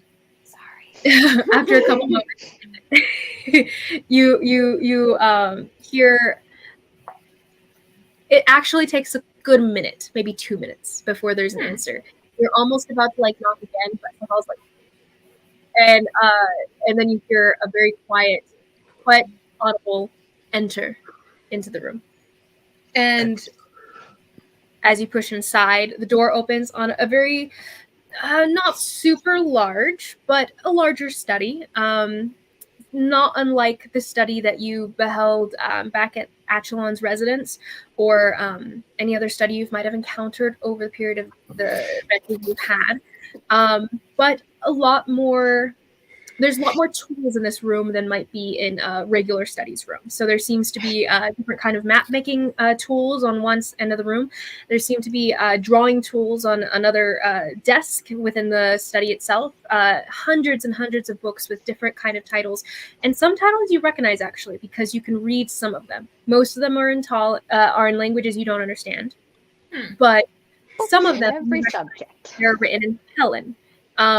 This seems to be a well-read person over the entire continent rather than just this country, because you've recognized the look of Talon at this point. And some of them are in Talon, but most of the other languages are not. So as you come in, you do see the woman herself sitting behind a desk at the center of the largely book-filled room. Sitting at one of the front desk, she seems to have set herself up with 4 different books, all of sorts that you don't understand, or you can't quite tell what they are actually about from the distance that you're at.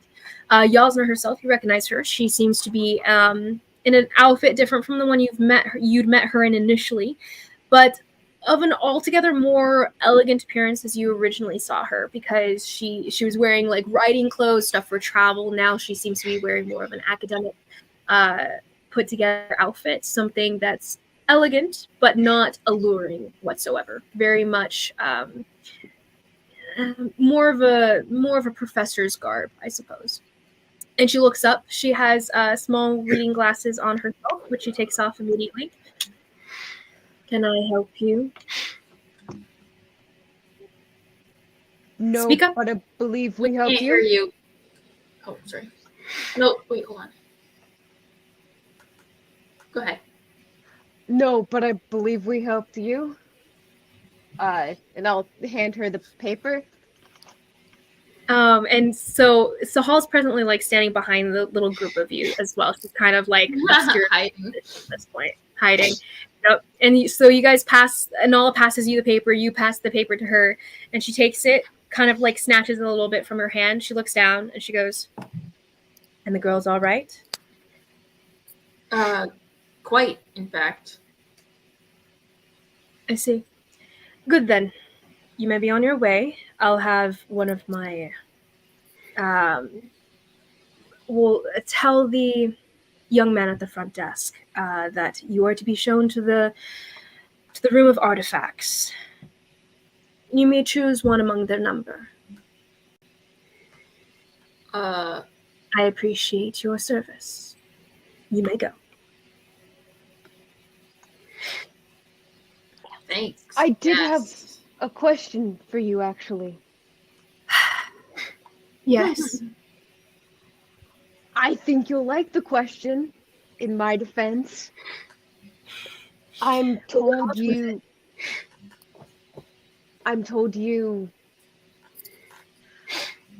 I can't think of a tactful way to say this, but I don't think you really particularly care about tact. I hear you have some heretical views, and I wanted to hear more about them. So you hear a squeak behind you. A very, very embarrassing squeak. To which her brow kind of quirks a bit. And she... There's a bit of a twist of her lips that could be construed as a smile, but it's not really a smile. And she Liz, goes, your audio's again. Hey. how about now? Blah, blah, blah, blah, blah, blah. Oh, maybe? Hello, hello, hello. It's Oh, good. that's better. It's always the second Hey. time that works. That's so weird. That is Okay. really weird. So there's the twist of her smile, barely their smile, and she goes, I have many beliefs that might be considered heretical, but calling me a heretic, I do feel an injustice. I didn't But say if that. you'd like to hear a lecture of mine, you may sign up at the front desk. I have them on As days, Shin days, and Zen days at Past 4 days. o'clock. I'm the way that you sorry. I'm sorry. It came out before I meant it. I was just like, oh, sorry. I already had my lecture yesterday, and I will have another come the next week. If you'd like to attend, that is your prerogative. I was more wondering if you had any where you covered the topic of the dark days. There's a bit of a lift of her eyebrows, and you hear another squeak from behind you, but less Girl needs to shut up. less embarrassed and more just surprised. But she goes, well, about the dark days, I do have a lecture. You may also attend that, although I do not have one scheduled for the time being. If you'd like, we could have a separate moment to speak of such a thing, but you will have to put your make an appointment with my scheduled people at the front desk. Okay, I can do that. And just for your knowledge, I'd like to ask about a few specific names. Captain Norville of the Honor Guard, and another, I believe she was a Captain Yanda. I see. And she writes these names down, takes note of them. My time is not cheap. You realize if I am to study and do research on such names as you give me, you will be paying for my time and expertise. Would I be allowed to study within the library here myself? We have a small library, yes, but it is not open to the public. It is open to attendees, students of my establishment. I see.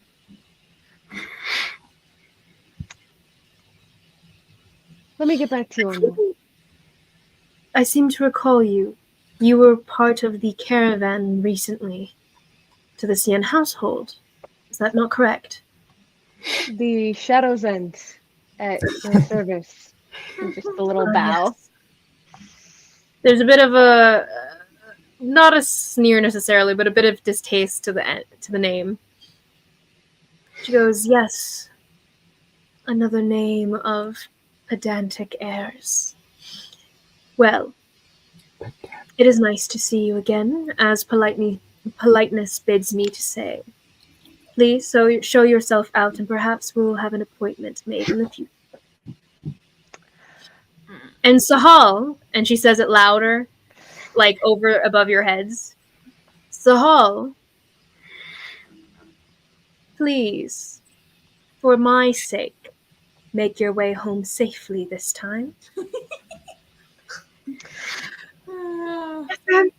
Of course. From behind you. She goes, "Please leave." Should we have any future encounters, know that politeness does not bid you to do anything. Good day. I will keep that under advisement. As you pull away and close the door behind you. And Sahal's blushing furiously. Oh, okay. I think I'm satisfied. We can go home. Look at you. You survived. Good job, buddy. I'm sure my reputation. It's fine. Let's just go, shall we? And you see some students that have paused to kind of look at your guys' group of interesting individuals entering this scholarly place, lecture hall and everything. I wave and at them. Watching. One of them waves back, and the rest of them just kind of nudge the guy and what? As he's kind of shuffled along down the hallway. And two of them come over and make small comments to Sahal and are kind of little hands that touch her wrist and everything, and wishes of well-being and everything. And we're glad you're okay and everything as they move away. And she's nodding, and kind of making her way out, still kind of blushing furiously. So you know where we're supposed to go, or do I need to go ask somebody? Well, you could, but I know. Yeah, come here. And she leads you guys down across the hallway, a little ways to the other side of the building. This side of the building this wing of the building doesn't seem to be specifically for lectures. Instead, it seems to be some sort of kind of a library archive of sorts. As she goes through, there seem to be multiple, not guards, but people who are kind of controlling the entrances of certain rooms and whatnot. Basic not patrollers, I don't know, receptionists that are there to make sure that people who are there are supposed to be there, but not necessarily bodyguard types. Librarian bouncers. Yeah. So as she makes her way through there, you guys get to one room that is guarded by what seems to be a mercenary of sorts, to which he turns around, does some sort of symbol in the air. Seems like something maybe magical, arcane in nature. And then you guys hear a click, and he opens a sliding door and then motions you guys in at Sahal's behest. And you guys go inside. Within, there seems to be multiple different objects on display, but not so many. There seems to be about 8, give or take. But as you guys go toward the different objects, most of them seem to be not weapon in make. They don't seem like weapons of sorts. Most of them seem to be some sort of jewels or some sort of jewelry, basically. So as you guys look at the different objects there. One of them is said to be a so one of them you guys go up to is a gemstone, like a pendant. It's a pendant, so it's like this golden rim with this emerald gemstone within the center of it. It's described to be a gemstone of rest, and this gemstone of rest was used by one of the past kings of the country, one of the past sun kings, as an object to basically cut down any fight that might break out around him and everything. Basically puts anyone around you to sleep. And so it was basically a stone. This is a stone of sleep, so it'll cast the spell sleep with a little bit of a higher power to it, a higher level to it. Okay. Works once a day. You guys go to another little pedestal with an object on top of it. This one is, hold on, let me look at my list. Let me look at my list. My list. Okay, so you come to another one. This one seems, okay, so another one is audio. Oh no. Wait, what? Your audio's breaking up again. He's complaining about it. Like a little baby. I was just gonna power through it. There's no powering through. I feel sorry for I won't say that. I'm not gonna say that. It's fine. What? Say it. I feel You sorry come for to, your love life. Anyway, You come to you come to a scroll, one that seems to be a scroll. This is a scroll of enlightenment. And after it says that those who read this scroll in the description will come to understand the world itself better, as well as themselves better. But meta, it is a scroll of enlightenment that will up your wisdom score when you read it. But it only works once, and you have to read it. It's a lot to read within a small amount of time. mm-hmm. And if you fail, We can only have one. Okay. Mm-hmm. So you can only have one. There can only be one. You go to what looks to be a small purple gemstone. This purple gemstone seems reflective, and when you look at it, it doesn't seem to be reflecting that which is around you. It's kind of odd. So when you look at it, you don't see your reflection. It's almost as though you're seeing the reflection of some other place in the building, or maybe elsewhere even.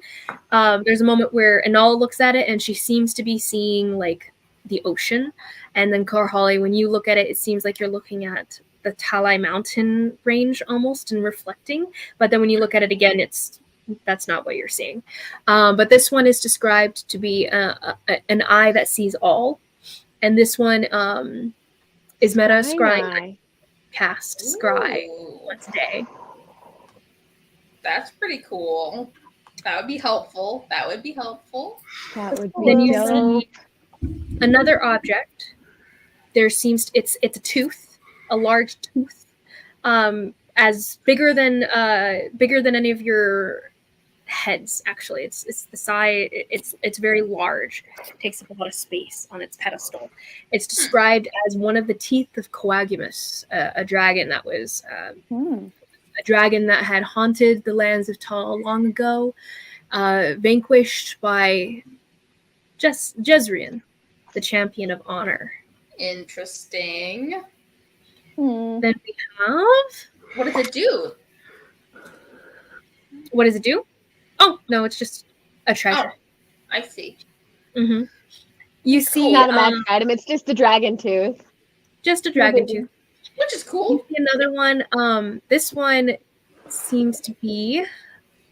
Okay, so actually, those are the ones that seem to be magical items initially, and the ones of interest. The rest of the items seem to be, one is a large golden mask. It has history in the Druid tribes, something stolen from the Rio tribe. It's in the shape of a a ram's head, this mask. It's a ram's head mixed with an eagle's face. It's a very odd looking mask made entirely of gold, and it seems to be worth a lot of money, plausibly worth a few thousand gold at least. Doesn't quite clarify how much it might be worth, but it is worth a lot of money. You see another object. It seems to be a large diamond, and this large diamond, the size of a fist. It's uncut, but it is beautiful. No, not uncut. What am I saying? It's cut in a specific way, and it's said that it was used ancient days where the Telendrians were at work, basically, in one of their temples. It used to be their transportation devices, basically, part of their transportation devices. And it went Oh. the cut Looks of the like- stone that you guys found and used before to transport yourselves between temples. we were like, That saved Yeah. our butt, man. that did save our butts. We were like, we're gonna die. Yeah, we were definitely gonna die, man. That was Just forever kind of nudges ago. Kanari. When was that? Nudges Kanari. Good time. I think this was before you joined, Rachel. It was. Oh wow. Old Yeah, that days, was a long really time early ago. on. Mm-hmm. It was a It was long really time early. ago. Nemo would love all these items. Well, You probably would. My money's on that one. And she points over to the purple gem. The scrying eye. well, I would love to be wiser a little bit. It would be useful. It's only a one-person thing, and the scrying eye would be not that it would help me, but I could see it helping our party overall immensely. So I can't see anything, but it's fine. It's the thought that counts.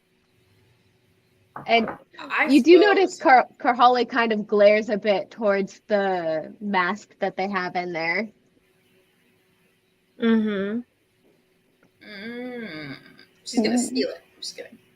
Karhale's not gonna steal crap. I know. A, she can't. She physically can't. And B, I don't think she morally could, even if it was stolen from them in the first place. You can just ask me. That's true. She would have no issue asking you to steal it for her. Fair do- enough. Anala, what do you think we should pick? You look over and you just see her kind of examining the big tooth. Just mesmerized by it. Hey, The gemstone sounds cool. you know my mom killed that dragon. No way.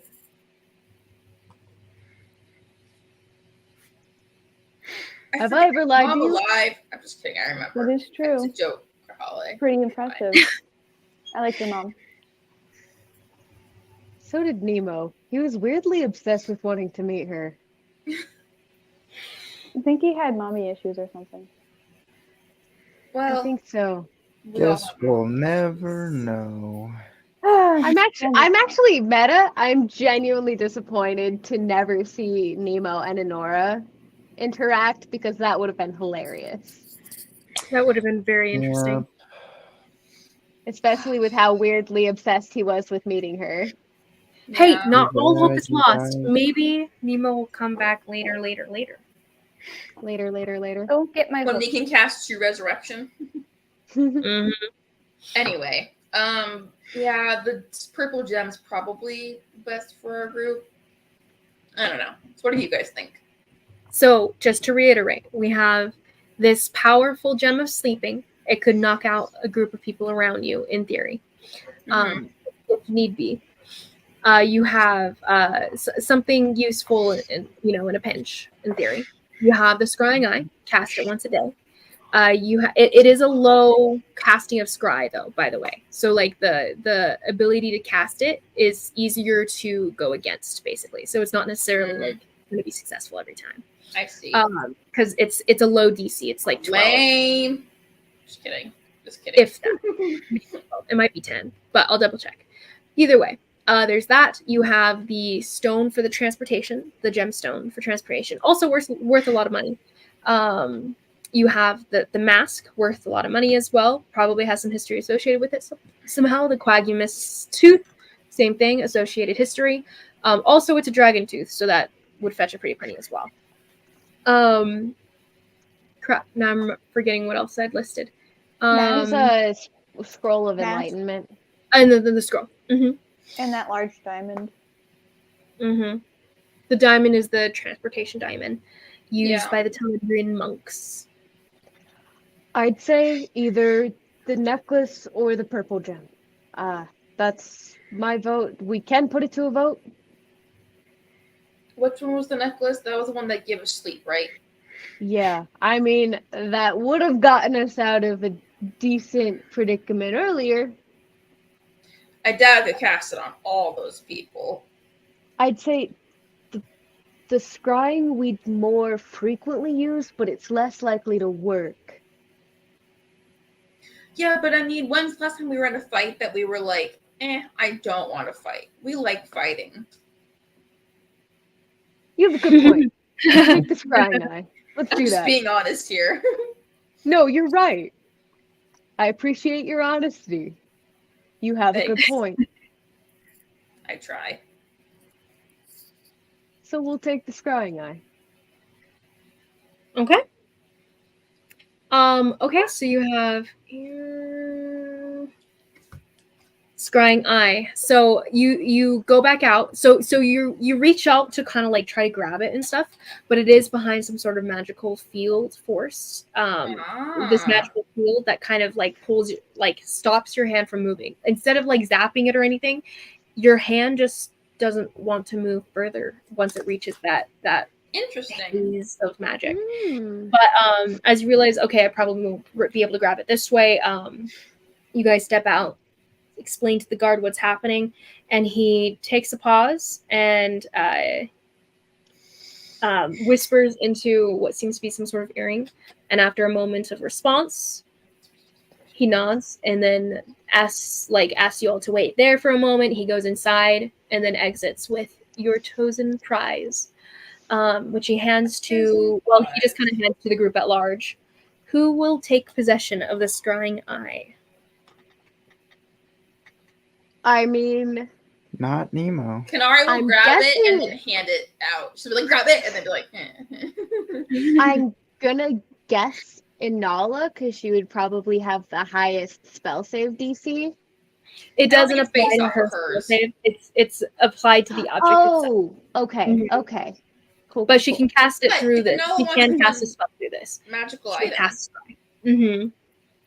Anala, go ahead and add a scrying eye to your inventory and mark down that Oh, the boy. DC is 12. Oh, that's my spell save DC. Nice. Hey, Hey, so You what can cast made a it once difference a day for between a me long using rest. More so per sunrise. And I can use it once a day, right? yeah. Mhm. Okay, so it Once you have to wait resets till at sunrise. So you Mhm. could use it like at the end of the day, and it'll reset Cool. at sunrise. That's cool. Mhm. Interesting. And you guys take this into your possession. Sahal kind of looks at it wonderingly, and she goes, "Wow, she was willing to give something like that up." Okay, well, let's go. Yeah, she must have a serious fondness for you. Like, I don't know what you did. Like, you're cool and all, but I didn't think you were that cool. But she really likes you, so good to know, right? I guess. She blushes very deeply. There's a shade deeper that she goes every comment that Kanari's making. And her only response is a little squeak. And she doesn't really have any other words. That you make that noise a lot. Is that just like a regional thing, or like I don't? Is that just something? It might be a familial thing. I don't know. Fair enough. Who am I to judge one's family? As you guys make your way outside, you guys head back to the Golden Seal. I did want to say to her, you know, if you're just leaving over that disagreement you had, I think there's a good shot that she would want to take you back. Oh, I don't think so. Just my opinion. I've said many things that were very rude, and she gets very angry sometimes. And I mean, she sent me away, so. And spent a bunch of money to get you back, so. And I mean, I said a lot of rude things to her, and I think it just made her like me. Well, I've spent a lot of time with her, and once her regard is lost, it's lost forever. So I honestly don't think it'd be best for me to try to. Maybe you You just guys need to show a love- bit of backbone. She probably doesn't like that you're just a pushover. No offense. You just don't have much of a spine. Well, I almost heard like a Scottish. You need some backbone. Well, ironic that, because the reason she sent me away is because of an argument, and I wouldn't back down, and I kind of raised my voice a bit in speaking with her. I know, it was very impolite. I'm joking. I think That was you should another be joke. She able to thinks talk. you did a good job. Yeah, that's She probably the looks best back thing you've with, done so far. She looks back toward the hallway that Yasna's office is down. She looks back at you guys, sees Karhale again. But maybe I'll just go say goodbye to her, just to make sure that's what she prefers. I mean, worst thing she can do is say no. That's true. Actually, the worst thing she could do is stab you, but I don't see that happening. Wow. Okay. And I'll just pat her on the shoulder. She turns around with kind of like a little bit of a jump when you pat her on the shoulder and like a bit of a wince. And then she scurries off down the hallway towards Yasna's office. And you guys make your way to the front desk, right? So that you can were you planning to still make an appointment with Yasna for the future? I'm gonna think about it, because I don't know if we'll be here that long. That's true. fair, I suppose. Actually, I will go inquire how much it would be for her time. For just so the solemn kid at the front, he looks up and everything. He's a little bit farther in the book than you might have expected him to be at this point, flipping another page as you come over and ask about it. And then he looks up at you, pauses, no change of emotion, but then looks down, pulls out a binder, sets it on top of the book that he's got, opens that, flips to a page, goes down a list of little slots, and he goes, goes down the list, and he goes, well, if you are speaking about an appointment for research done, if that's what you're implying, yes? Yes. Nah, she Well. wants a banger, of course. What else? See, that would be much more expensive. Should I tell her you said that? Would she appreciate that comment? But he looks up at you and he tells you it would be about 300 gold, give or take, depending on how much research would go into it. But she would decide the price basically after the appointment is done. So the appointment is 300. The appointment is 300, or 300 is a general ballpark price for General what it would be. ballpark price, depending Okay. on how important the information could end up being, above or below that, depending on how much she felt her time was taken. Okay. So roughly 300. Okay. I mean, I honestly thought it would be a little more. So that's not That's still a terrible. lot, though. Well, yes, but satiates my curiosity. Fair enough. Mm-hmm. Actually, yeah, out of curiosity, because I feel like the answer is going to be in like 3 months. When is her next available appointment? Well, and he looks, he's kind of going down the list, and he starts to flip page after page after page. That's what I But thought. then Sahal actually does come up behind you, and she goes, "Please, Revden, please. Would you, they did help me. They saved my life. Would you be able to slip them in earlier somehow?" And he kind of looks up at her, and there's been there's been no emotion that shows on this guy's face like this whole time. But like her kind of leaning in and like appealing to him and everything. There's a bit of a blush that dusts like his nose and like a little bit of his cheekbones, and then he goes, flips back. Aw. Until finally he gets more toward the front and he goes down and he goes, well, there is one, Mr. Betterfree. Mr. Betterfree tends to cancel his appointments last minute. He likes to think of himself as very smart, and he keeps an ongoing appointment with her at an ongoing time, but he tends to cancel at the last second often. So assuming he does again this time, I could plausibly fit you in 3 days. I will. That's even before the auction. It is before the auction. Let me That's confer with my assuming group. he cancels. I don't know for sure. I can't control that. Have you ever thought about doing like a cancellation fee or something? That would probably solve your problem. Oh yes, there is a cancellation fee. You pay the entire price for her time spent in research. And he just has a freaking standing. Whew. So if he's already paid, can we just take her spot for free? Or just saying, it's already paid. Her time is money, and most people recognize that fact. But she does very good research, and everyone knows that. Thank you. Let me just confer with my people here. And he starts to go back to his book. I mean, would figuring out what those visions mean be worth that to you? Suppose,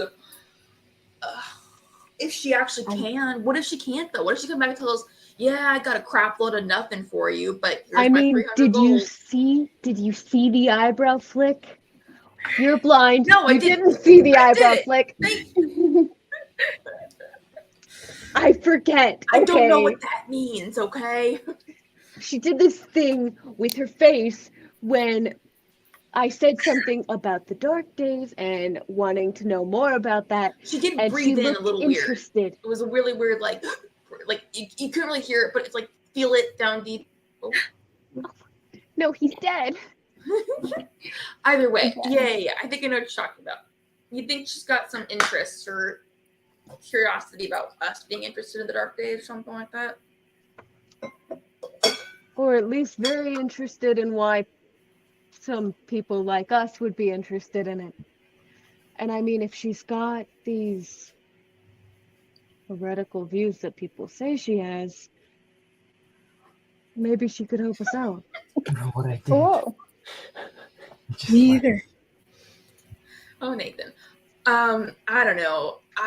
It's fine, I guess. What do you think, Denala? I mean, doesn't really affect me. I'm not the one having these visions, but if it helps you Yeah, guys, you are. She's had at least like You one or got pulled into two. one, I think. not of I like think she the got pulled into two. The Captain dark. Norville ones? No, I don't think so. Yeah, she did. The last one, It has been so long. I don't know. she Yeah, was did. Anala in any of the And Inala didn't encounter any of the visions except for one, which was shared during a high storm where you guys took sanctuary in a cave and everything, and you guys saw that one. then. Yes, When was She was- that? It was a while ago. it was. I do Like, not a remember while that. ago. They've been very scattered. And they only really happened when you guys were In a not high storm? Oh. not within a city at least, and in a high Whatever storm. the magical barrier is protecting the city seems to be blocking the visions as well. Although we haven't really had any since we joined the caravan. No, I don't know. Anyway, but No, we had one on the caravan because That last one Echo took was place part of when it. you guys were- that was We were with the caravan. the last for one that that one. Enola was then part it of. was That was really also cave. early. Then We the were with caravan. we were with the caravan. It was Mhm. early then with the caravan. Yeah. Interesting. Okay. I mean, yeah. So Nicole perks up as she's still with you guys. She goes, "Did you say you've been experiencing visions?" Depends no, on we're your- totally normal people. So I don't know why you're into that. That's amusing. Visions? What about? Just I do like a good story about a vision. the stuff that I asked. Insight check, DM. I Okay, trust- roll insight. Take thought. I don't. 23. 23, really good. Without trying to meld into her mind, there's almost a moment where you almost unconsciously do, where you get this sense of her emotions and vibes coming off of her just through the mental connection that you have with other minds. But you do gather that she seems delightfully excited, like she said she was. Like fascinated to the point like someone might be with a good bit of history or a good book. But simultaneously, fascinated with a bit of a personal investment. Why? Have you also been experiencing visions or something? Oh no, not me. No, not me. I just have a very great interest in the Take thoughts. I want to know. every time. I wanna know what you tell me. So you dip into her mind, and immediately you're there. Okay, so of all minds that you've encountered, different types, slimy thoughts, slimy thoughts, gentle thoughts, soft thoughts, all the types of mindscapes that you've like dipped into before. Hers is so fast in jumping between idea to idea to idea that it's a little bit frazzling, a little bit like, wait, what is going on here? Her mind is all over the place. It's very disconcerting for you. But eventually you settle into it as you're kind of like dipping in. And finally you're catching stray thoughts of like, my mistress was so obsessed with this. She's heard so many different accounts of different types of visions and whatnot, and I always like and when I stole her journal and read into some of her personal experiences, she seemed to be having visions as well.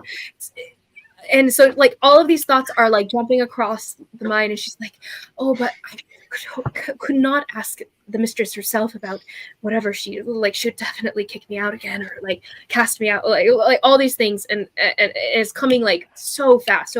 But basically the idea that there's multiple accounts of visions, you guys aren't the only ones, and apparently her teacher herself. I will mind link real quick with them, be like, guys, I think the mistress has been having visions too. We'll talk about it later, but anyway. Yes, so all this to say, the interest in visions that I have is purely academical and interesting in the sense of metaphoric, allegorical implications that have to do with visions and the idea of You your talk a mind. lot. I've been told that before, yes.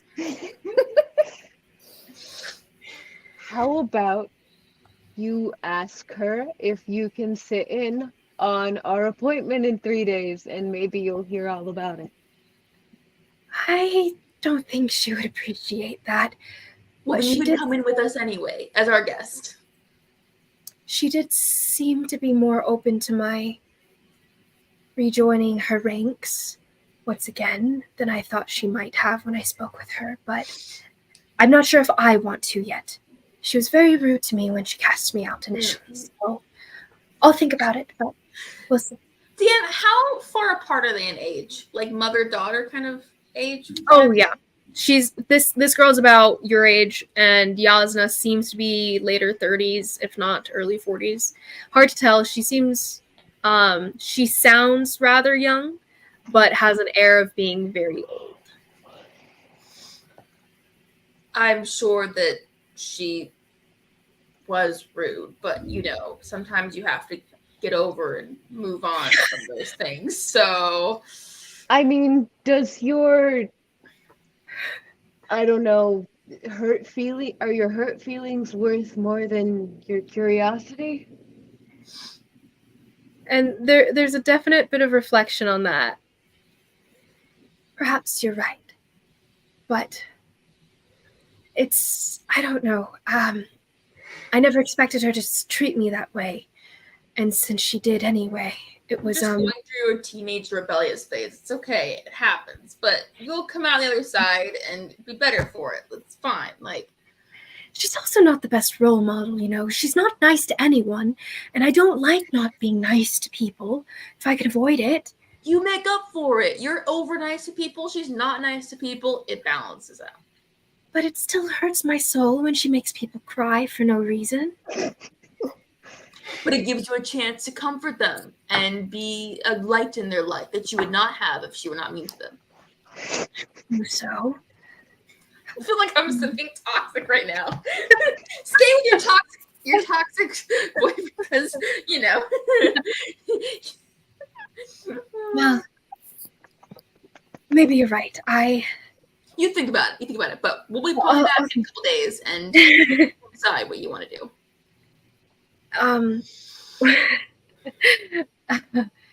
Well, all this then, does this mean that you do want Revadan to put your names into the books?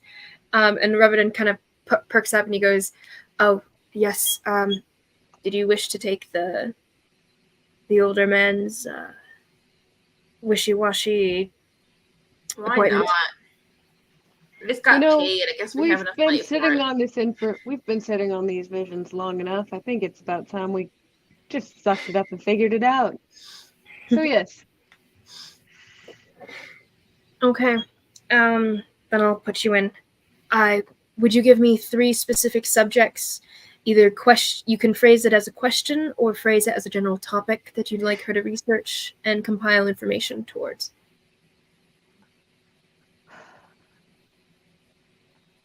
General topic, the Dark Days. General topic, visions related to high storms, like visions that come on during high storms. I see. Specifically, Captain Norville of the Honor Guard.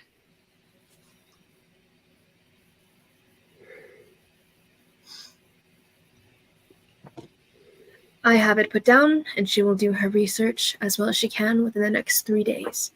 I'm sure you're aware that the price may vary depending on how important she thinks her time spent had been.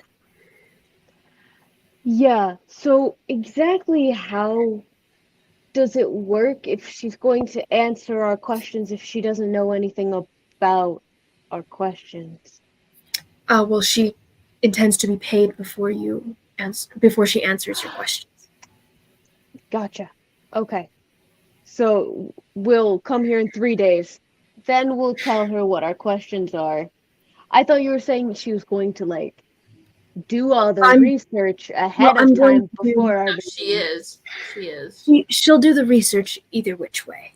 She expects to be paid, but if in the end you decide not to pay her, then she will just retain the knowledge for herself. She doesn't mind learning for learning's sake. I was kind of hoping to explain the visions to her to give a context to the research. In that case, you will have to have 2 separate appointments. Let's just start with the one. Let's just start with the one. Unless you're like a friendly acquaintance of hers and can have a sit-down personal meeting with her initially to explain things. She doesn't take just anyone as her forte, so to speak. She also prefers solitude and doesn't really like people. She only hired me because I don't like to talk. Also noted. There's a moment of there's a moment of wry amusement though when his eyes kind of look towards the hall and she kind of looks away.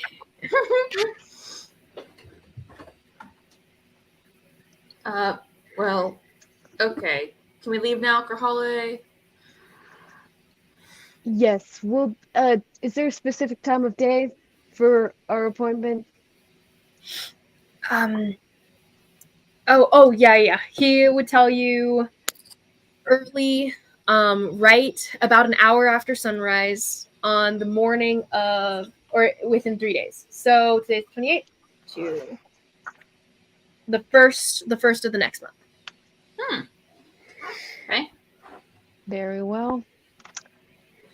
And we'll see you then, I guess. And he nods, but his eyes are already down on his book. Like I said, life of the party, this guy. As you step away, Sahal is kind of like, she seems a lot happier all of a sudden. This whole time since you guys kind of picked her up and everything, she's kind of got, like, I mean, relatively speaking, she always seems to be rather perky, but now her spirits seem to be going up even a little higher and a little bit happier. And she's like, isn't the day beautiful? Isn't everything here just the best and the most elegant objects that could be sweetheart. this beautiful place? And she continues on, even at the quieting remarks that you guys might sometimes make, but she just continues this low rambling of happiness. I did Maybe we should send appreciate her to Yishma and see how. maybe he would cheer her up, or maybe he would Cheer bring him up. her back down to earth, or the other way around. You did a really good job, Sahal, on that book you translated for me. Oh, why, thank you. I'm No not the one's best. died yet. Oh, that is also important. I'm glad. I didn't realize this was a life or death situation, though I suppose it makes more sense based on the contents of the books now that I think about it. With us, it's always a life or death situation. Okay, so It's true that does not bode well for I'm any just of your saying, acquaintances, does it? if she had translated the wrong amount of wolfsbane, or had said wolf's hyssop versus wolf's bane, Lori, you would quite possibly be dead, because that wolf hyssop potion was from that book, and you Mhm. would be dead. what did I drink that had wolf's hyssop in it? It was something to help Just you the thing. remember. Just the thing that got your memories back. No Oh biggie. yeah. Well, it's fine. If it had been poison, I just would have been stronger. It's fine. Like, I wouldn't have died. It's okay. No, not poisoned. It could have just been any incorrect amount. Wolf hyssop is finicky. Any incorrect amount would have likely killed you. I did read about that sort of in the I book. didn't feel Some of the side effects seem to be rather negative. Oh yeah, it was intense. Rather negative. But I'm glad it worked out for you, as well as I mean, I could do more for you if you'd like. I'd like to help as much as I can. Anything that you guys need. I could translate anything. I could help. Could you teach me Talon? I Oh, definitely boy. could. It would take time, and it depends on your. You guys don't do that. I'm gonna get a drink. I feel like this might be a later conversation. Of course. I mean, we can start tonight, though, if you'd like. It's already dark, and the sun has fully fallen at this point. I appreciate the offer, but I think we have other plans tonight. Well, then I'll be returning then to the Golden Steel Guild, and I'll try to stay there for the evening. I can't imagine any ill will coming from them before I decide whether I'm going home or not. So, well, Yeah, you'll be fine. You'll be fine. Don't die. good night for now. You know where to find me, I suppose. Thank you again, all of you. Really. Perhaps my family wouldn't have been all that altogether sad about my demise, but apparently someone would have been. So That's my. Whew, That's that's real, a lot. real depressing. I didn't mean it to be that depressing. I just meant that I was the youngest out of multiple, and I wasn't supposed to be the one to inherit anything, and I was also a little bit of an odd one out. And she kind of rambles a little bit more, and she's like, "I'm sure they love me. They just didn't really care to keep up with what I was up to or whether I was okay. And well, anyway, goodbye." And I'm dead. And she kind of scurries away down the street, blushing. Red is her hair.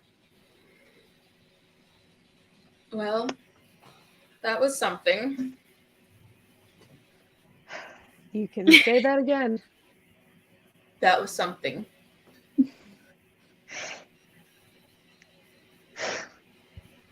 What? Did I do something wrong? No, Canary. No, you didn't. Let's get a drink then, because like I said, it's been a long day. And we'll go to sleep, and maybe we'll actually get a good night's rest for, I don't know. Carole, you need a hit. I'll It's probably been be doing that. tingling at the back of your mind for a while now, but it like No, girl is addicted to drugs. It's not a big deal. It's a little bit of a big deal. I guess just on our walk back, I'll pull out my pipe while we head back. Did you find Shia? Correction, Durlan gave me. Oh, he gave Oh you yeah. that? Yeah, you're supposed to replace it. I forgot about that. Oh, that's right. Yeah, Guys, we're gonna find out about her drug habit when she can't come up with the shy to replace it, and then she's scrambling to pay him like some drug It's lord. not that expensive.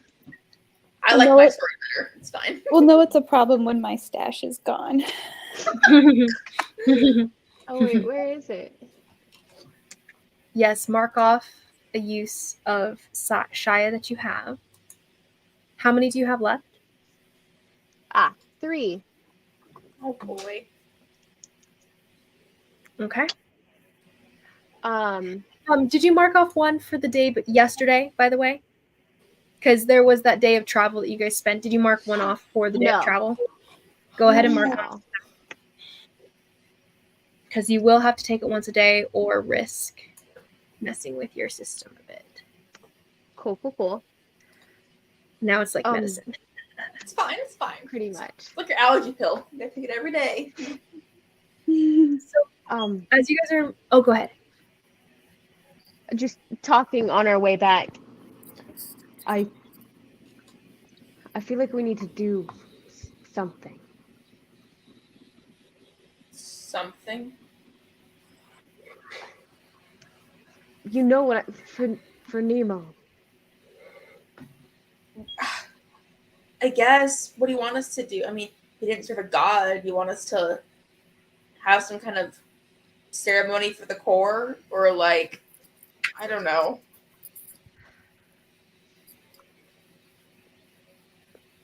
What did he even like? What he liked? Fire.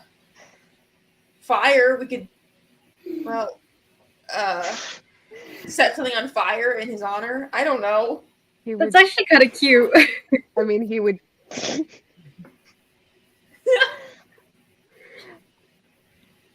He would actually probably like that. We could go out of the city and do it, or the poor part. You know that the government doesn't care about the poor parts of town, so no one's gonna care if we do it there.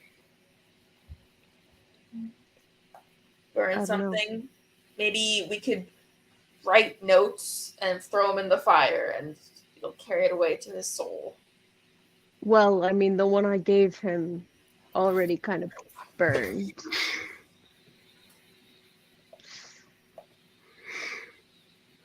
Maybe we buy drugs and throw it in the fire. And I have Shia. We'd all get high off this burning drug heap. You've got serious issues. Oh, I wasn't saying I wanted to. I'm just saying, like, that's probably what happened.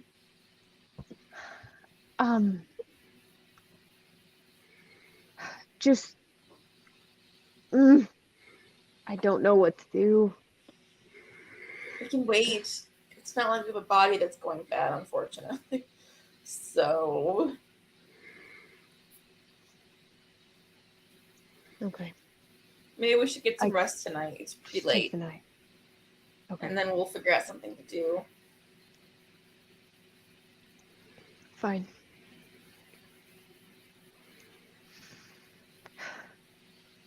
We'll Here's what we do.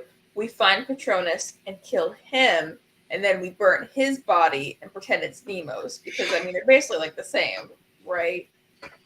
Sacrifice Patronus for a toll, and then it'll be the best send-off to Nemo he could ever hope for. No? Okay. If you're joking, I love that.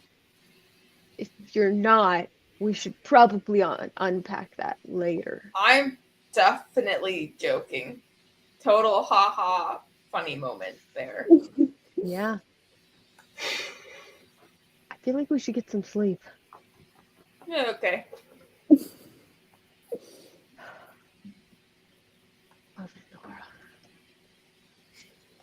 As you guys are making your way back to the Golden Ministry. Wow. The Golden Seal.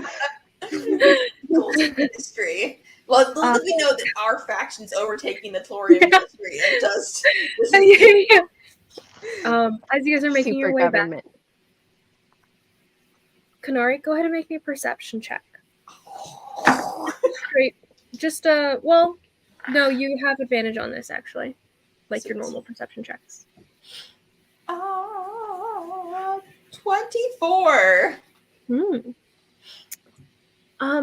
As you guys are making your way back, there's this definite sense of someone following you. Ever since Kanari's done with this. Yeah. Go ahead, yeah. Sorry, continue. Nope. That's basically it. Do I know where they are? Actually, Kanari's gonna mind link. Oh, go ahead. You can say what you're gonna say if you want to. You get a general direction that they're following from behind, but not a specific place. Okay. Kanari's gonna mind link with Anala and Kahala and say, someone's following us, and I really don't have patience for this anymore. The next time we make a corner, you guys keep walking, and I'm gonna wait and see who comes around the corner.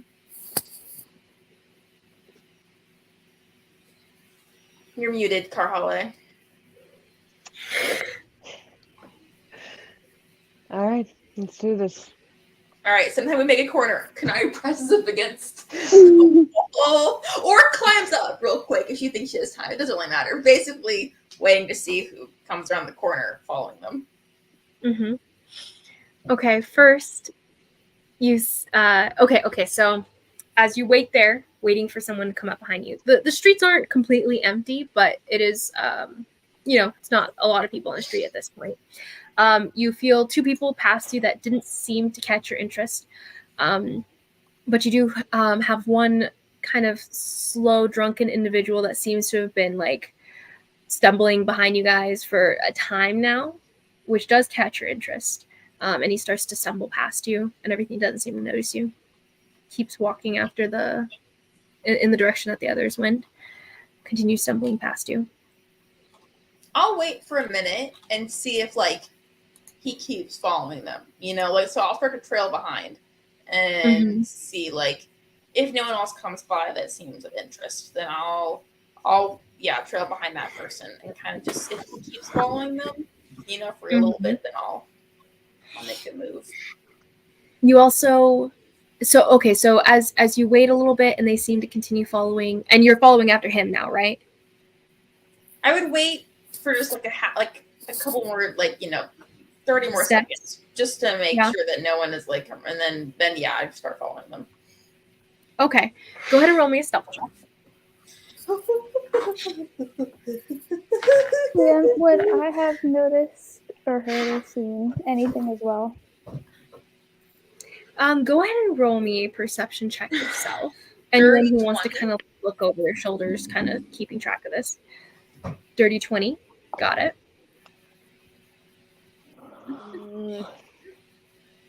I am done with this person just following us around the city every time we're here. I want to know. Lame. I want to know. 6. Ooh. 6. Yeah, you look back and nothing of significance seems to strike you. But Kanari, you disappear suitably into the darkness, into the shadows, and Apt, as your name is, or the name of the group anyway, and this guy stumbles past and seems to be following you guys. At least he's stumbling in the same direction that everyone else is going, and you wait a little bit longer for him to keep going. Yeah, and he just continues stumbling after. There doesn't seem to be anything overtly aggressive necessarily, but he seems to continue. And at the turn that your friends continue walking down, when the street kind of angles off and everything, he's about to angle in that direction as well. All right. Hold on.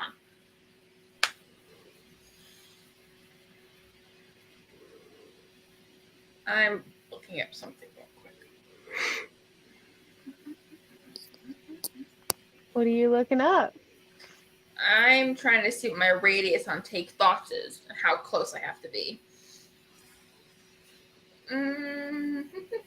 30 feet. So if I get within 30 feet of him, can I do take thoughts and see what this? You scoot up behind him and you take thoughts, melding into his mind for a moment. It's a little bit slick, a little bit icky in his mind. But as you sink in, you immediately catch the thoughts of, what am I? Is this my street? Wait, is that my street? Oh. And you immediately pull yourself back out again. You're like, it's not. He's not actually following us. Dang it! Where did they go? Fine. Roll me a new perception check, actually. Oh boy. Ooh. 25. Okay. At this point, maybe it's the scent that you catch on the wind, something, but you realize that person trailing you seems to be above, almost. Like on the rooftop? Maybe. You're getting the scent coming down from above, but they're out of your range of actually sensing. Are they? Okay. But you're getting the idea that whoever's trailing you is trailing you from above, not walking along the ground. Okay. I will climb up the building next to me. And Okay. I'll say something. I'll be like, yeah, I'm following something on the rooftops. We'll see. And I'll just start climbing up because... Roll me a acrobatics check as you do. I cannot Yell wait if you- till I reach... Yell if you need us. Is it the next level where vertical surfaces just don't matter as a monk? You can just Mhm. climb up, whatever. It doesn't matter. That'll be useful. Parkour. 16. 16. The climbing itself isn't super problematic at all, but more so, you're not as quiet as you might have wanted to be climbing up. So you're climbing up easily enough, but there's certain sounds that you tend to make as you're kind of feeling out your way and making your way up. And If I realize I'm being loud, can I say, guys, start arguing really loud? Oh yeah, sure.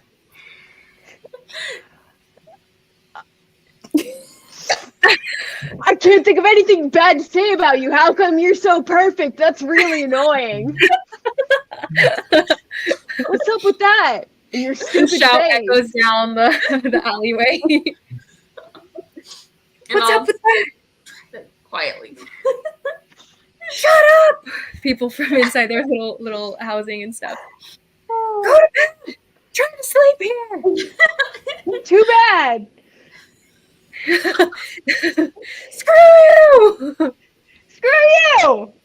And you hear resounding cries and outcries that starts building up in the alleyway of around here. People just shouting out, and then like finally, like it starts out as like people yelling at you, but then people start yelling at them, and then they argue with the people that are shouting and stuff until it's finally not you guys fighting. It's just the people that live in the housing near you guys as you guys are walking past. And so it does seem to cover up the sounds of you, Kanari, which you had made a little bit of sound, but in crying out to them and everything, seem to have your cat's running around. This is adorable. He's zooming. He's a zoomy boy. They're fighting. No, they were fighting back there. Mm-hmm. That's what it was. It was aggressive. Anyway, but yeah. So instead of hearing someone leave, you can't quite. It's harder to hear such a quiet sound now that there's more of a cacophony, or like now that there's more sound covering up, more white noise. But you still get the sense of smell. They haven't left. They're still up above, and you do start to enter where you would have a reach out to their mind. Do you take thoughts on them? Why not? Might as well. All my key points. So as you go closer, you get the immediate thought right out the forefront of their mind. Where did she go? Oh, that's so annoying. Is that Cook? It most certainly is. That's so annoying. How did I lose her? I was just looking at her. Okay, I'll just follow the others, and they better lead to Nemo. And she continues after. And you feel this mind start to drift, like above, closer to you, and past you as it starts to follow them. And then disconnecting from you as she gets out of the distance. Guys, I think it's Cook. She's looking for Nemo. So maybe you want to start arguing about how Nemo's dead? So she like inadvertently hears it, but doesn't. Like, we don't have to tell her, because I really don't want to talk to her. She's kind of annoying. Or you can talk to her if you want for holiday. I don't care, but I don't want to. I don't particularly want to either. Just start mourning loudly, weeping him. Or don't. I don't care how you want to do this. It's fine. We can start follow us for eternity. I mean, what do they even do for funerals over where Nemo's from? I wouldn't even know where to start for his funeral. We'll do what they would do for a funeral here, because that's what you would know. That's what I was saying out loud. Oh. No. I thought you were talking to me, like to us, and I was like, Immediately No, as no. you say that, you see Cook come out from in front of you. Like she materializes out of the darkness and stepping out in front of you. Dang it. A funeral? What did you say? Wait, what? And she looks at Crazy Enola. girl. Wait. No. He wouldn't die that easily. He's strong like me. He was Say sick. that. You didn't know him very well then. He was He's not- sick. No, he wasn't. He was in perfect health. Then why did he explode in front of us? No, I get it. He's messing with you. He's not dead. He's alive. He's just hiding from you. He won't be around here right now. He's just playing I'll a joke on you. jump That's from exactly what I the did. roof. I did that to my parents once. I made them think I was dead, and I really wasn't. Sweetie, What? sweetie. Oh, that's We so watched funny. him explode. Okay, Nemo, you can come out now, my love. You're not really dead, right? Maybe he died and get away from you, okay? You're not there, are you? I said I jumped Not from the yet. roof. Oh, so you jump down and kind of like make your way over at this point, Make kind it of like up, yeah. up behind them, and that's what you say when you rejoin them. And she goes, Hey, it's he wouldn't do not that. He wouldn't do that. Kanari. You're right. It's You're right. too It's soon not to because joke of you. about he that. Just, he just, but he did explode. Okay. We watched him explode. Kanari, Explode. Kanari, you need to Fine. You Shannara don't starts have- walking away. tact. Where is Nemo. Right there. I'm asking very And I'll point I to the gave him a pocket. gift just recently. He wouldn't just leave me like that. He's right there, and I'll This point to the child. pocket that his ashes are in. And Imagine. I come Look. back. Pulled out a bunch of ashes. Some of them drift off into the wind. Careful, we into the gotta breeze. save some of those. Honey, It's saying it's not Canary. I wish I could tell you that I'm lying. I wish to the gods that I was lying. But if you tell me he's not dead one more time, I will rip your throat out. All right? Talk about no tact. She's close to hyperventilating. She is very much like not happy about this. Her face, like as the manic like kind of laughter and denial kind of crossed her face initially, and then finally dies, and at being presented with the ashes by Nala, she's like, no, that's not Nemo. That's just random ashes out of a fire that you found somewhere. Please find him for us. He wouldn't die from fire like that. He was fire. He was everything. He wouldn't just leave me. Would he? He left all of us. Okay? It wasn't on I purpose. mean, I like understand that you all are nonsense and evil, probably, and gross and ugly. I'm beautiful. I am important. He wouldn't leave me. He loved me, didn't he? I'm sure he did. He didn't like to talk about personal things like that, but I'm sure he did. Yeah, he loved me. You wouldn't leave something you loved. You would stay. You would stay forever. Sure, we had our issues. Sure, we had our differences. Maybe Hey, I wouldn't have died in the end, but maybe I would have. Crazy eyes. Look right here. What? Death doesn't care about love. My father loved my mother more than the air he breathed, and he still died. Okay? Death doesn't care about love. You lose people you love all the time. The only thing certain about love is that it ends in death. Okay? Get that through your crazy head. And let us be on our way, because honestly, I don't want to be having this conversation with you. So go have a drink and process it in your own way. I'm going to go process it in mine. You know what? I think you're right. You're completely right. It's completely true. Love always does end in death. But not just his. Oh my gosh. No. Go ahead and roll initiative. But I think we'll pick up from here. Oh, I'm yeah. hoping that wasn't. I'm like, this is gonna trigger her. She's gonna go ballistic on us. Oh well. There was nothing I could have said that would No, have calmed her she's down. crazy. She's crazy. I get it. I get Nuts. it. And this was bound to happen sooner than later. This woman. Yeah. I was hoping she could pull some miracle out of her butt and be like, I can figure out a way to bring him back and find some really powerful thing to bring him back, because she's just crazy enough to do it. Unfortunately, Guys, it's it's not definitely. quite powerful enough to I bring need someone to- who's ashes back. Wait, Because what? it's Ever what? He's not quite powerful enough for okay. this person to bring him back. Not her. Oh, to ask someone. Right. She's definitely giving that like crazy, like female villain who, like, I think there's a Criminal Minds episode about it didn't actually happen, but they were saying it happened, where like she like gets herself pregnant from a guy she didn't even have sex with. Like that's how crazy she is, where she somehow like gets herself pregnant with like, but I've got this child. How could he leave me? And it's like, Yeah. You're right.